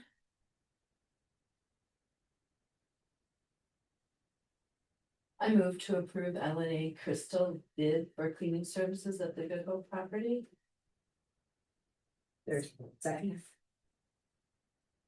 All right, discussion, questions, comments, Chris?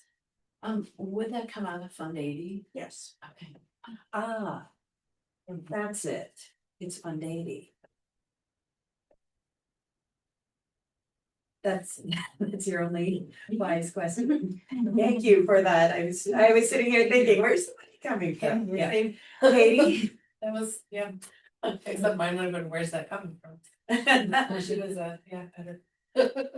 So prior to this, we had been better documenting the amount of our staff was over there, and that was coming out of Fund 80. So we'll be seeing some shift of their salaries back into other funds. And you felt like this was largely cost neutral for the rest of the year? Yes, it did. Okay, and I'll be interested to know, like, as we move forward, if it is truly cost neutral, right? Yes. But because it's Fund 80, it's also a very different impact on the budget overall. That's true.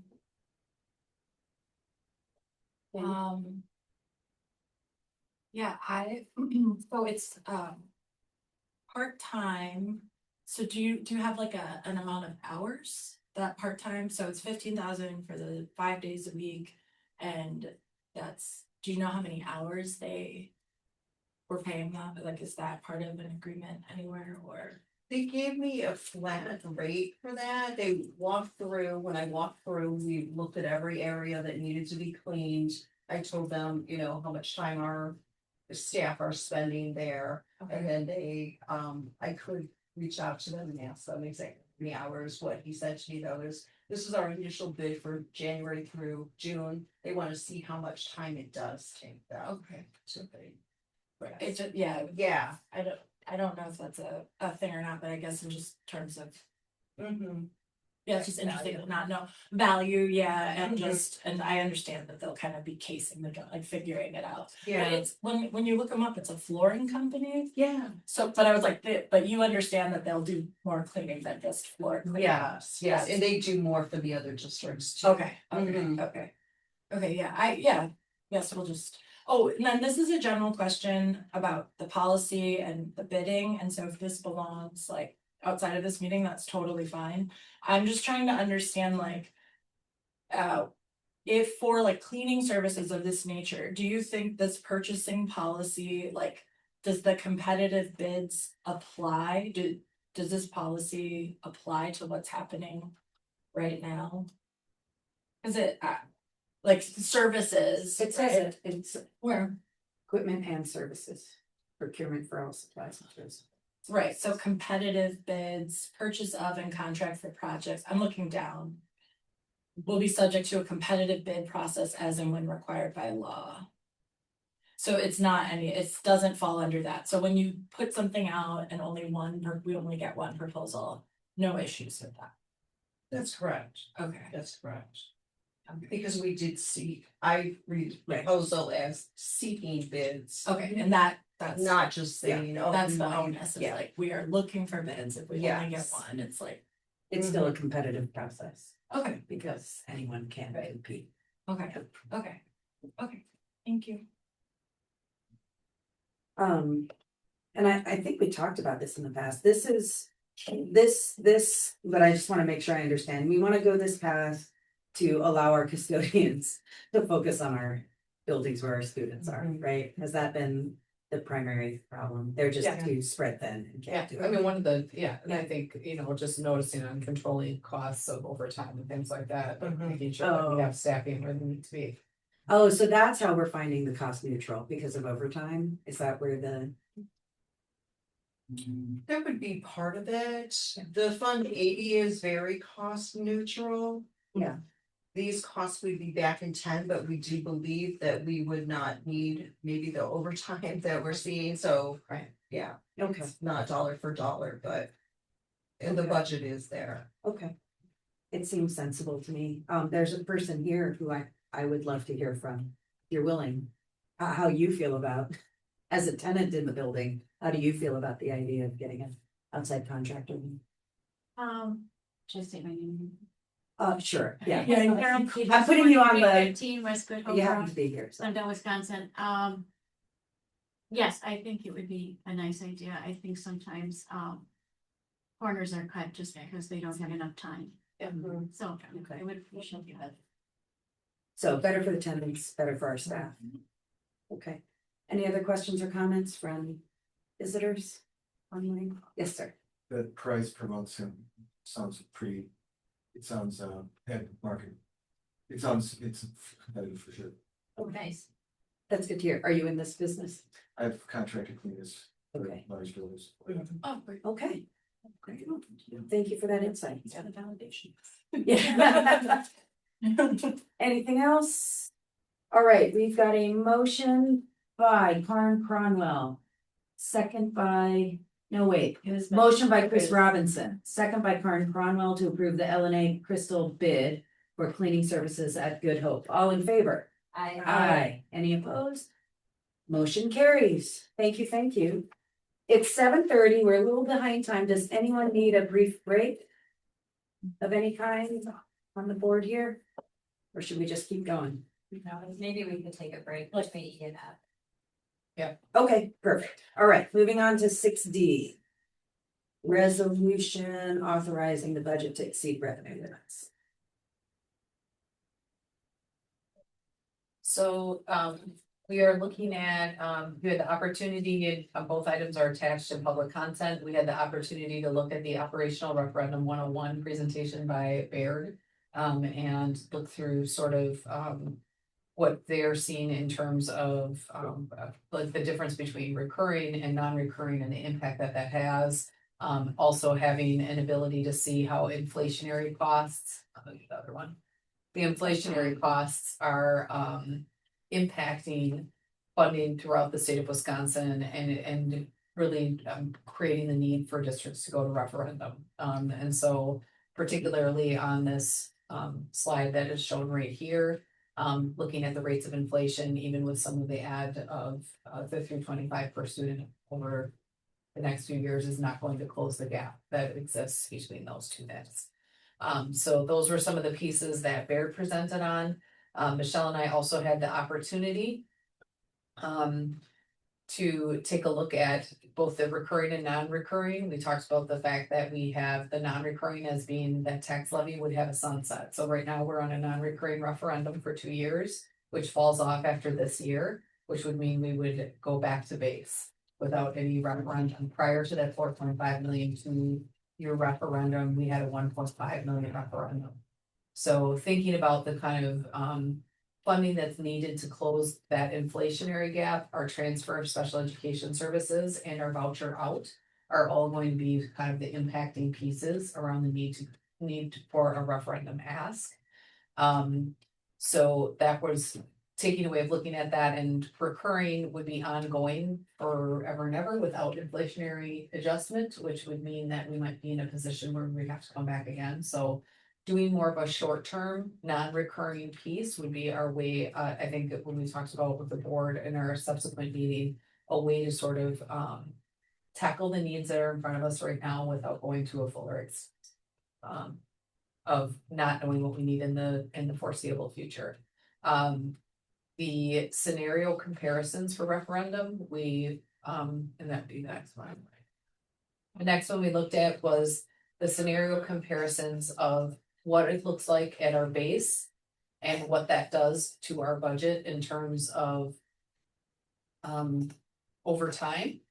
And looking at, I think Michelle has, even in the base, blocked in what it would look like to take care of paying some of the $6 million state trust loan off in advance, which would yield a cost savings for our taxpayers in the long run. And so we looked at the 4-year, 4.8 million non-recurring referendum and saw that by 28-29, we would start to be in a place where we would be running our fund balance down, and by 2030, we would have that 15.88% fund balance. So that felt too tight. So then we proposed the 5 million non-recurring referendum, which positions our district with meeting the needs that it has and taking care of some of that debt. And keeping it balance. And keeping the fund balance, yeah, for the most part, yes, moving that fund balance. So just to be clear to people who are new to this conversation, keeping a fund balance that is substantial enough to be able to keep us in a good place, we would always have had a fund. Right. Yeah.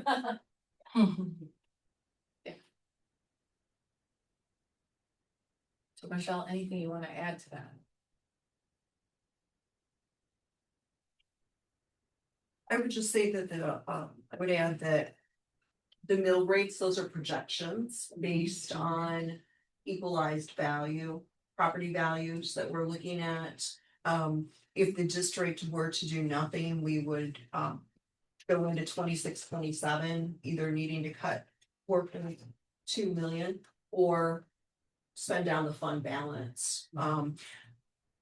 The levy rate would drop quite a bit. The difference from the current year 634 to either the 667 projection with a $4.8 million referendum, or the $6.75 with a $5 million referendum is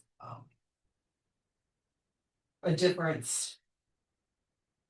Or 667 would be a mill rate difference of 33 cents from the current year, and the 5 million referendum with a projected levy rate of 675 would be 41 cents on the mill rate for that difference from the current year. Just wanted to add that. Okay.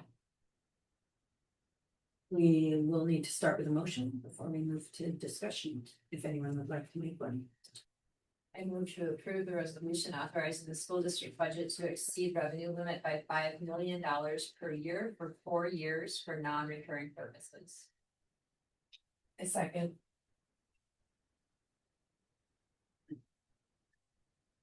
All right, discussion. Questions, comments, Katie, starting with you. No, I feel like you guys have explained this in the previous meeting, so I'm comfortable with the $5 million 4-year ask. Yeah, I mean, it's been real. We have been well educated. Thank you. Daniel? So all the projections include prepaying down the $3 million of debt. So my questions are, is the choice to prepay the debt, is that something that is administrative decision or a board decision? And the ask of the board tonight is to approve 5 million non-recurring and prepaying the $3 million debt. Are they set? So I just want to clarify that even though these are the projections, what we're being asked tonight is the 5 million non-recurring. And that is the 3 million debt, like paying it down. Is that a decision later made by you guys, made by us? Just so I That would be a understand. decision, or that would be an option that would be brought to the board in the Okay. springtime. Okay. Depending on how things went with the referendum and budget, future budget projections, as well as projecting what, or, you know, calculating what the interest savings would be, what the interest expense would be, where's that spot where maybe we wouldn't have to cash flow borrow to pay down, but realize the savings for the taxpayers, you know.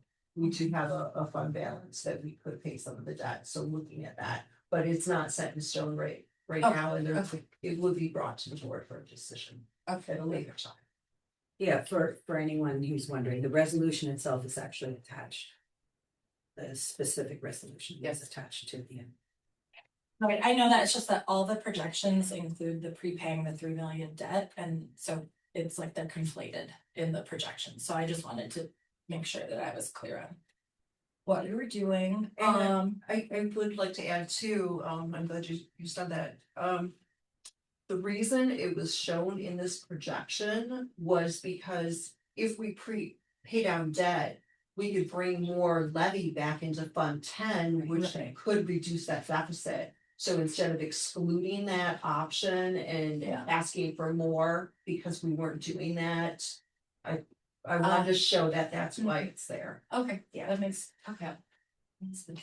And then I just add just to Anne, the Baird's presentation initially, I mean, it points out to inflation and you mentioned it, but the underfunding of special education, I feel like should just always be talked about in the same breath as the inflation, you know, and the voucher, because it's like without all those things really create that. The transfer, yeah. Yeah. Right, yes, That's yeah, what but that it's, Yeah. yeah, right. Yeah, but right, it's not in like Baird's presentation, so it's like you mentioning it is, yes, I appreciate that. That's good. And I was just looking at that too, if you know, wanna know, the transfer in 21-22 was 1.8 million. Right. In 23-24, it was 2.9 million. If you look at That's Chris okay. Larson worked on the study, and it shows that most districts' operational referendums are equal to the underfunding of their special education costs. And I think that's like just a huge piece that I just want to keep shouting, you know, because it's a place for us to do advocacy anyway. And then I just had a question about the resolution language in terms of like, so it says operational expenses to maintain district programs. Apologies if this is like a it's in this one too. I guess I'm like, this hopefully is not too dumb, but maintain district programs, I would assume, so correct me if I'm wrong, includes like encompasses facility like maintenance, repair, like things that are necessary.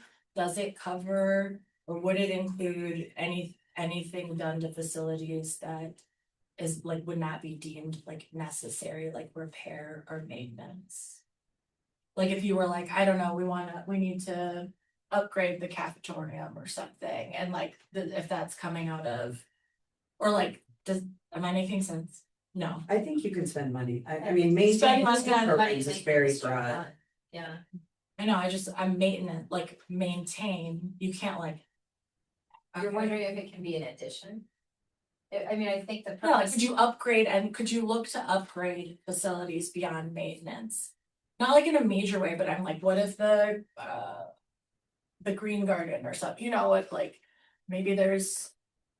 Would that fall under like an appropriate, It always has. We've always run with referenda since the referenda I era guess the money began. probably just all mixes. I Well, guess I just, maintain district programs, it's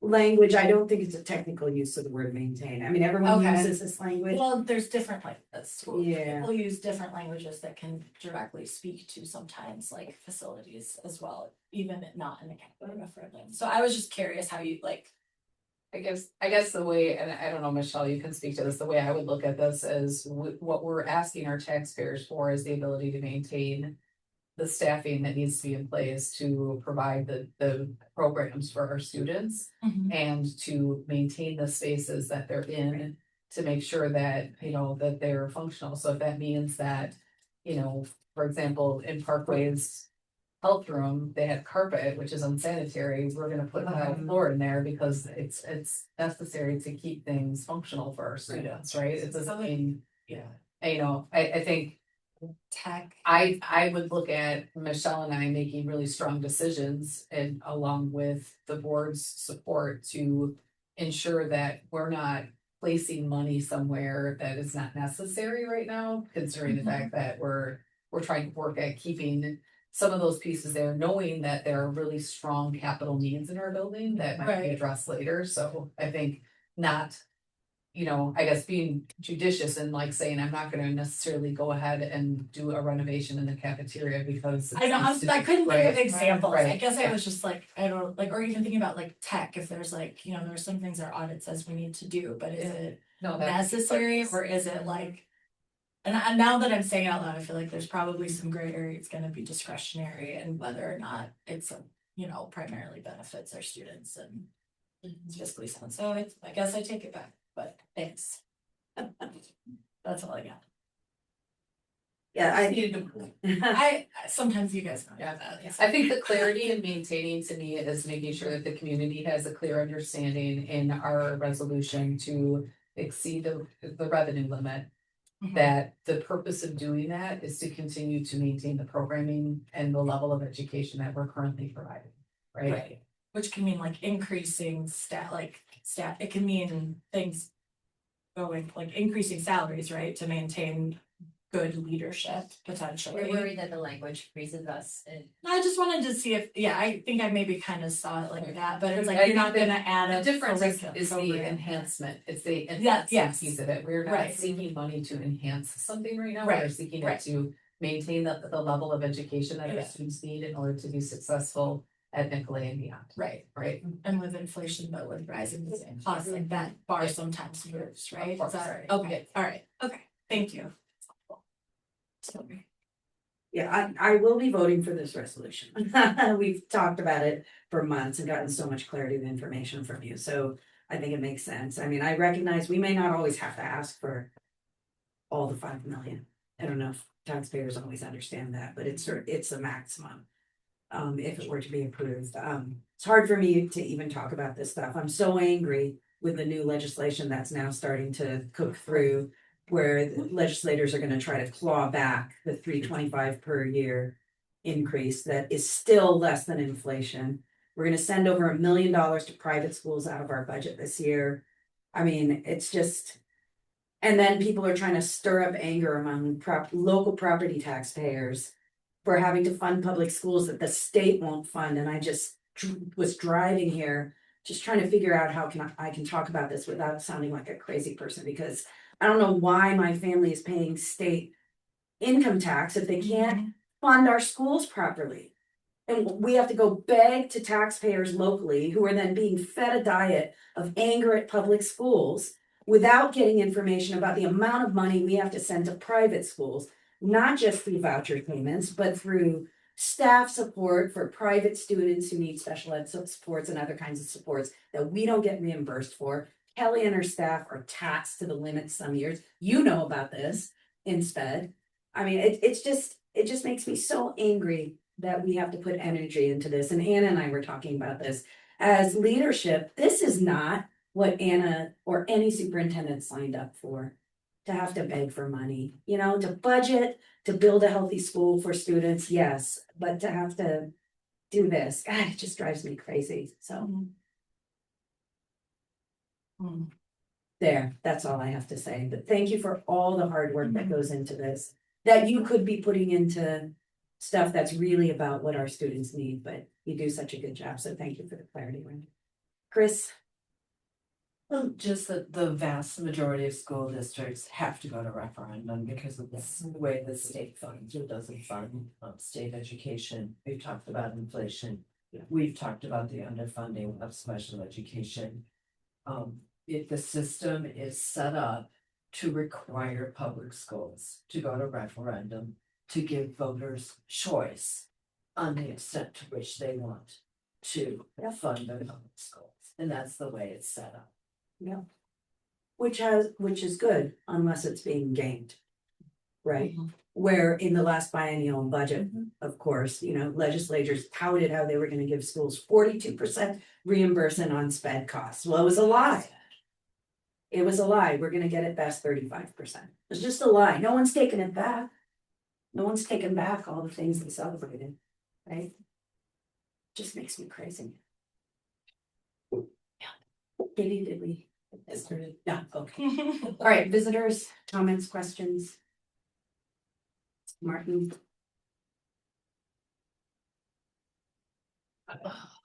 One question and then Brady, hopefully quickish comments. So with the $5 million referendum, the budget forecast and the prepaying the 3 million, it looks like from the projection over the course of 4 years, you'll have a sum total of like $3,000 budget surplus. And just that in and of itself doesn't leave too much room if you have another, say, $40,000, you know, pool lift or other expense that pops up. Do you think you have enough fund balance to cover any emergencies that'll pop up in those interceding years? With the 5 million. There would be fund balance, and then there's also inflationary adjustments in those budgets. So yes, yeah, so thank you. And then I remember, and Danielle Bailey was asking about some stuff related to the referendum language. In counting, there's something known as fungibility of money, where I'm not sure if you're too familiar, but essentially money can be allocated to one thing and then that frees up money to go other places, and you have much more than $1 million or $5 million in maintaining stuff, and potentially your fund can levy go to increasing other things. I'm not sure if there's a state law particularly banning that. I'm not aware, but at least that's how I'm looking at it. And then, Carla was making mention about state taxes.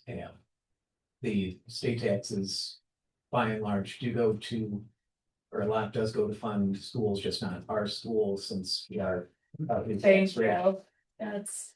I was looking it up, some school districts effectively pay like 20% per, compared to what we do. To private schools for vouchers. No. We just go just for state aid. Oh, right. Yeah, so the local property taxpayer in some districts pay like 20% of their total budget, whereas we're like 95+% each year. And then for the special education, I wouldn't hold my breath, but supposedly there's a bill that someone's trying to pass to get it back up to the 42%, make it so that the 42% is guaranteed. It's not a some sort of thing, but again, don't count on something to pass. Yeah. Thank you, Ms. Martin. Anyone else? So, Hey there, do you want to? You can stay with okay, that. Nicholas Dillon. Yeah.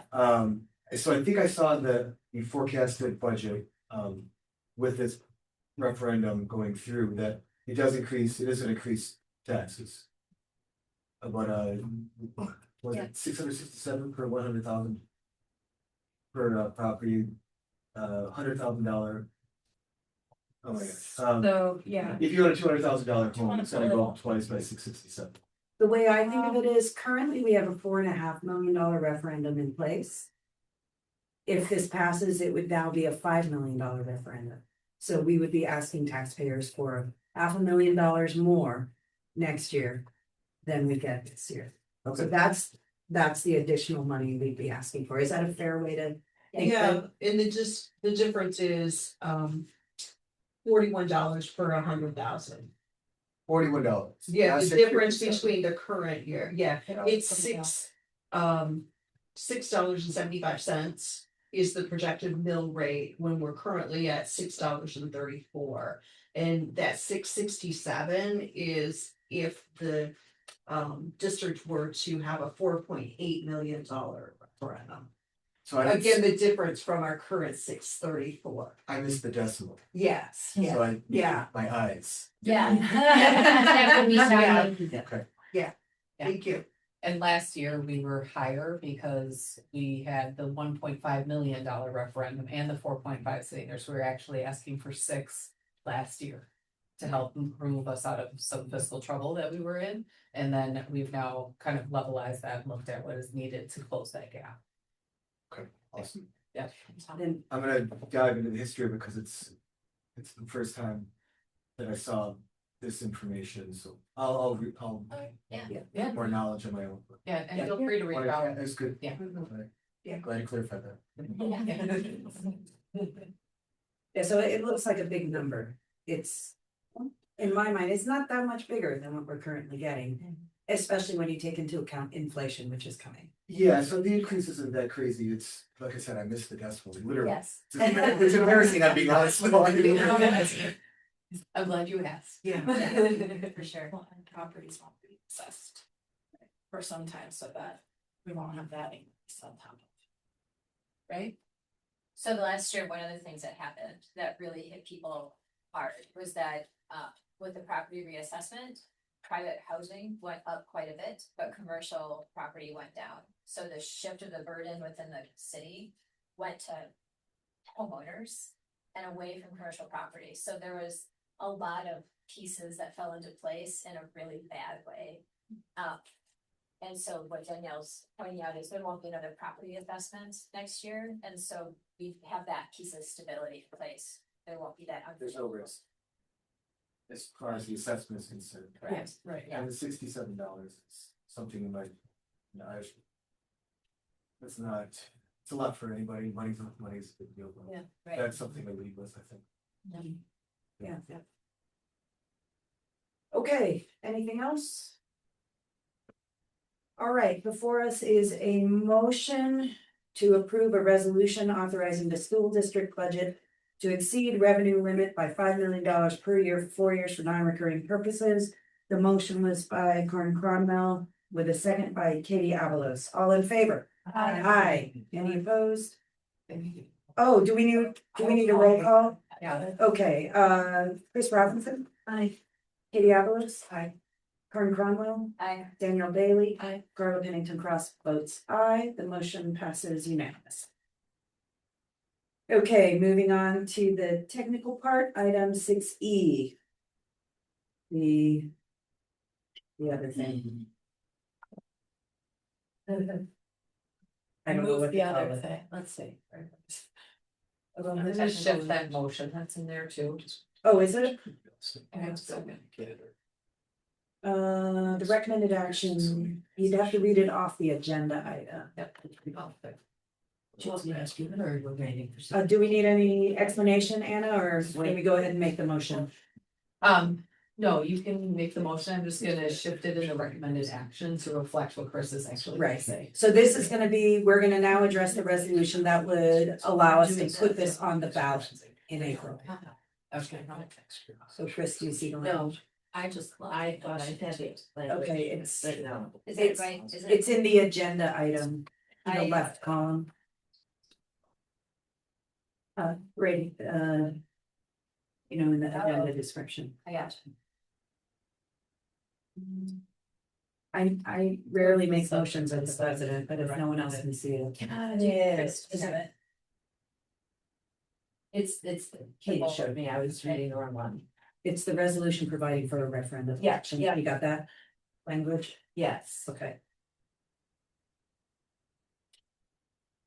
I move the resolution for providing for a referendum election on the question of the approval of a resolution authorizing the school district budget to exceed revenue limit by $5 million per year for 4 years for non-recurring purposes. Is there a second? Second. Do we need any discussion? Okay, this is the one that puts it on the ballot. So we've got a motion by Chris Robinson to approve the resolution. I will not say all those words again. With a second by Karen Cronwell. Do we need a roll call vote on this as well? Okay, Chris Robinson. Aye. Katie Avalos. Aye. Karen Cronwell. I, Danielle Bailey. Aye. Carla Pennington Cross votes aye. The resolution is approved unanimously. Okay. You've done it. We've started. We've started it. April, here we come. Our anxiety. All right, it's for the students, and I think I've got in mind Anna's gratitude. I am grateful for our students, and that's why we make these asks for the kids, so. All right, item 6F is a potential motion to move into closed session. So if we do that, then we can take a break as we move to closed session. yeah, before we do that, I just wanted to clarify, we would expect to have just one piece of action coming back, depending on the conversations. In closed session? No, in open. We would have to reconvene and open. I just want to let people know they don't need to stick around. Yeah, I don't think there's any motion. There's no coming. action. Definitely no motion, so we just took our last action. Yes. So y'all can vote. Yeah, nothing interesting will happen now, unless it does, you never know. And Sophia, it was a delight to meet you. We rolled over tested and enjoy tonight. We look forward to you someday soon, coming and joining one of our K4 classes. Thanks for bringing her. Oh, thank you. And thanks for your Thanks for contributions. Yeah, Yeah, thank you. Yeah, thank you. I move to move into closed session to consider employment, promotion, compensation, or performance evaluation data of any public employee over which the governmental body has jurisdiction or exercises responsibilities, specifically to discuss retirement benefits, payroll, and benefits of the board. Second, anyone? Second. Okay. Sounded like you. Motion by Karen Cromwell, second by Chris Robinson. Any discussion? I can't remember. We don't do, we can roll call. Yes, we do, don't we? Yes. Chris Robinson. Aye. Katie Avalos. Aye. Karen Cronwell. Aye. Danielle Bailey. Carla Pennington Cross. Aye. All right, we will adjourn into closed session and take a 2 to 3 minute break as we head over to Anna's office. I love it when you announce you on the way. Or answering someone else's. Are we off?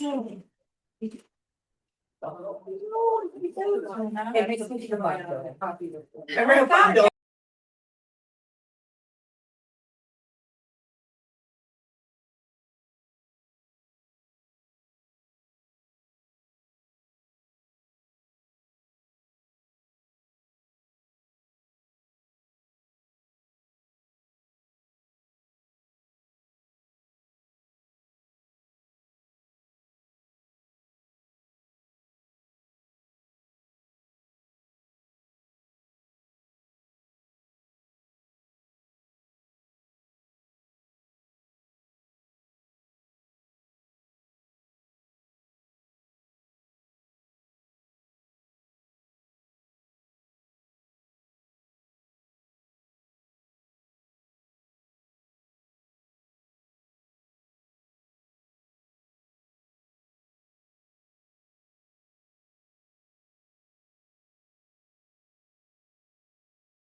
Yes. And we're live. No? What happened to my, This is a nice pen. I won't steal it, but it's nice. what happened to my? Oh, there it is, yeah. You have Yeah. that? What? You have the sign? I have the one you just signed, but I need the one that you signed prior to that one. Oh, here it is, never mind, I got it. Okay. Just stays on board. Yeah, we're all, you know, we're intense about it. Okay, ready to go? Are we back in? We have been. Oh, okay. We have reconvened in open session. We have no action coming out of our closed session. Moving on to item 7A, board preview and planning. Which is simply that we're on winter break until January 2nd, December 22 to January 2nd. Everyone, students come back January 5th. Anna and I met earlier this week to map out the January meetings. Basically, for our practical work, it's evaluation month, right? So I would like to ask that everyone complete the school perception survey for the board self-evaluation by the end of 2025. Is that gonna get some stuff? I don't know how that works. You And I talked access about it through WASB. Yeah, you sign up to WASB. Okay. I'll try to figure it, how about I'll try to figure it out and then I'll send you instructions. And if I have trouble, I'll ask I Anna. bet you we have. Just send me an email to remind me because of. Yes, I will. And then the first meeting of the month, we would meet to, as we work this out. First meeting of the month, we discuss how we did from last year and how Anna did from last year, that's all the goals we set. And then the second meeting of the month, we meet with Anna, right? So first meeting of the month, talk amongst of ourselves. Second meeting of the month, we meet with Anna to present to her. And then Anna's gonna be participating in some of these conversations, right? In terms of goal setting and stuff for you. Right? And then second meeting of the month for ourselves, we would set our own goals for the following year. And for that, we would do an open session. Yes. So that's the January plan. I am making no sense at this No, point, you are. but you kind of get it, right? Chris, you look concerned. No.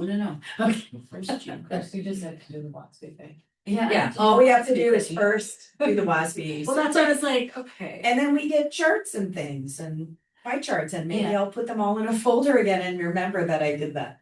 Well, Do you know what might be nice is if we just had, I could do this if it's helpful, of the dates, so like January 7th is our first meeting, right? So that's the meeting we're gonna do it. I'll Deadline send to, it to you. okay, deadline to, and Anna, when do you anticipate, like, will we be looking at the crosswalk that you're gonna try to put together At the before the first set? And the first. Oh, you'll give At that the to set. us at the, No, at the set, because the first meeting you're talking about last year, so. oh, right. Right, okay, so we're Right. talking about goals, okay, Yeah. thank you for, yeah, Yeah, sorry. got it. So No, that- I was, I can. And I've laid out just in board docs, if you go into board docs, the agendas have been built for that, some of the attachments are already in there. but Oh, they're okay. Up and Thank coming you. too, and so Okay. I'll review those, okay. Usually board updates, you know. And I want to say it's been really great working with you on this evaluation process and having it be low key instead of weirdly intense. All right, anything else for preview and planning? There's some legislative stuff coming up, was the other thing I was gonna mention. Lots of stuff swirling. I plan to hopefully draft some 1 or 2 resolutions for us to consider sometime in February. It sounds like we need to get, I'm concerned about busing, what's going on the buses. I mean, I've always heard things about busing, so I guess he has a lot of kids in the district, so if he thinks that it's serious worse, then. I know that they're short staffed, I have lots of subs coming out. I mean, I Right. would assume, but I guess I'm just concerned, like, there's only certain things we can control about the busing, but I'm wondering if we need to start taking action to do those things. Well, I can tell you that some of the actions that have been taken is that there's one bus in particular, my guess would be if I talked to Mr. Kreger, that I'm assuming his students might ride that bus. There's one bus in particular that's been posing immigration problems at Parkway, there have been a series of bus removals that have taken place and also some work with Right Way to switch students to different routes to help break some of that up. Okay. In addition to that, Mr. Kreger has ridden that bus and he's reviewed cameras on that bus on a consistent basis. So And my understanding is that based on some of those later efforts of removal and switching, that there's been some improvement there, but I can follow up with Mr. Carter on Yeah, that. and I just, Yeah. it's Yeah. understandably, I mean, parents tend to be nervous about the bus for a lot of reasons, and I get it. But also, there's always so many factors we can control, and if we need to be leveraging those factors, then I think that's something we need to. I mean, I feel like we're doing a lot, we're pulling a lot. of Sure, levers. but we don't know Yeah. that. Yeah, right? yeah. So Mhm. it would be important for us to just Mhm. have a sense of it. Yeah. Especially if we're hearing that some families are. Yeah, well, yeah, that's a good Yeah, I idea. guess If that's I true. guess, yeah, I mean. Right, I'm just saying, like if, and it doesn't matter if it's true, because if it's said. Right, then that's people true, take but it to yeah. be true. Yeah, I guess my wondering is if you're not in district, then you'd be transporting your child, right? Right. That was funny. Yeah, that was my wondering.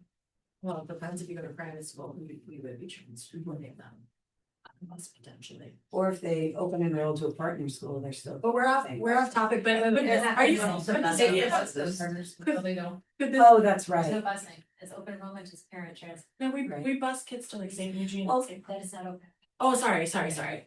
Could this be an agenda item, just like an update, like, and it's almost in response to, Yes. you know, an issue raised at a meeting, just So like. what information would you like me to bring forward around that?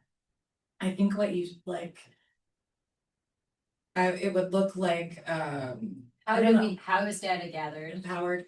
What data is, you know, like just what is the process of gathering the data? What do we know this year? What action has been taken place and how effective has that action been? Or even just like your assessment of like, I mean, you had someone in public say busing is a problem, it's the worst it's ever been this year. Right. Like, what is your assessment of the busing and like, you know what I'm saying? Like, so a little bit of clarity and like how I you guess- do respond to. Yep, I guess my concern is I can bring all of the bus write-ups, I can look at the number of bus write-ups from one year to the next, that doesn't change what's happening on the bus, right? Which is why I'm asking about, Yeah. are there things that need to be changed about how that's approached? Or do you think the I get approach?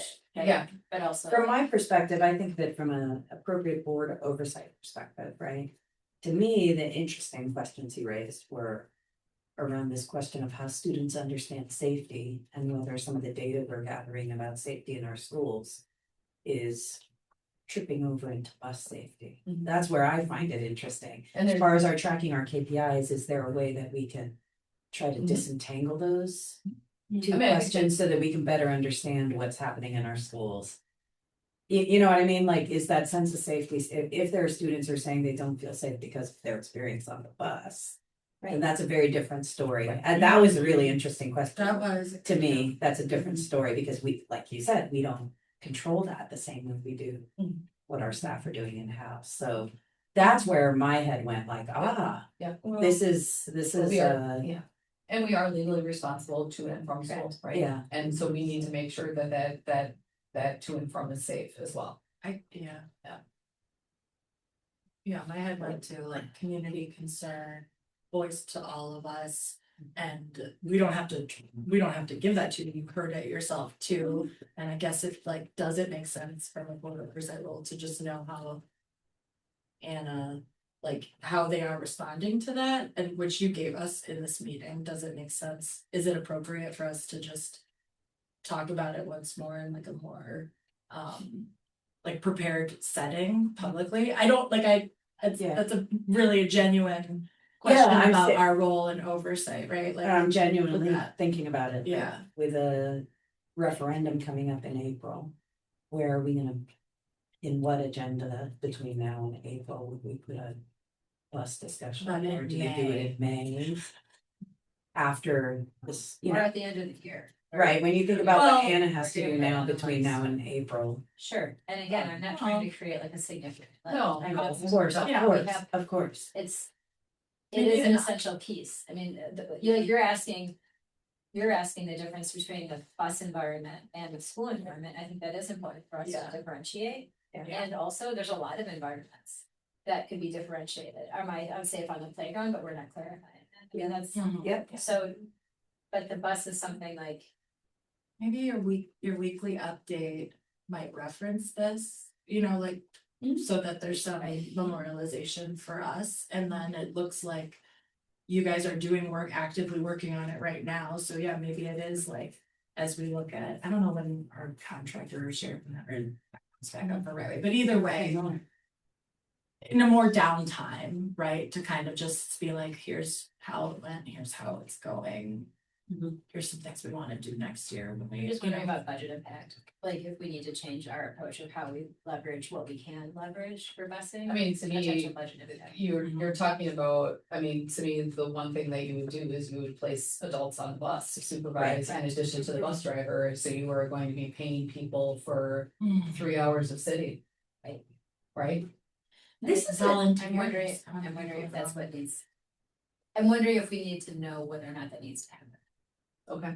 Or if community members might even, or is that a liability to have Can't volunteer. This is a perennial issue. I mean, I think Yeah. this comes up every 2 or 3 years. I mean, And then every people talk year. about. In my, putting up in my the- experience as a building principal, like to what I was explaining, you usually have 1 or 2 routes Sure. that are problematic out of the 10 buses that you have. Mhm. And then you make adjustments on those 1 or 2 routes, like Yeah.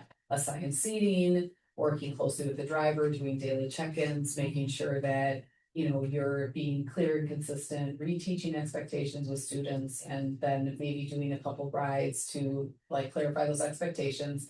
And then at the middle school level in particular, finding a couple of kids on the bus who have leadership roles who can let you know if things are not going well right away, so that you can intervene, because that comes to you faster than a bus ride. Right? Yeah, And like, yeah, so like, yeah. I understand like broad strategy of like putting things on, but there's a lot of little things that can make a difference in Yeah. terms of what happens on that bus. And so looking at where those problems arise, and bus riding, like anything else, is, you know, there are exclusionary practices. Kids can get suspended off of the bus temporarily and permanently, and both things have been exercised in this school year, right? Yeah. Yeah. So, Do you know off the Yeah. top of your head when the contract We're expires? talking about that right now, so I'm gonna, Yeah, help them. so are you comfortable with like coming back to this in May, maybe? Or May? you'll bring the contract back, maybe we talk Yeah, about and that. also- Oh, that's Yeah. great. That would make sense. You weren't asking for that? Oh, I was not asking for anything to happen immediately. oh, Yeah. I was asking for it to be something that was on our. Yeah, I think it Right. makes sense to bring it back when we talk Yeah, about the that's contract. thank you. Yep. Anything else, folks? Just one more motion. Move to adjourn. Happy holidays. Second. Aye. Second was by Danielle. Thank you, everyone. Sorry, I jumped on your.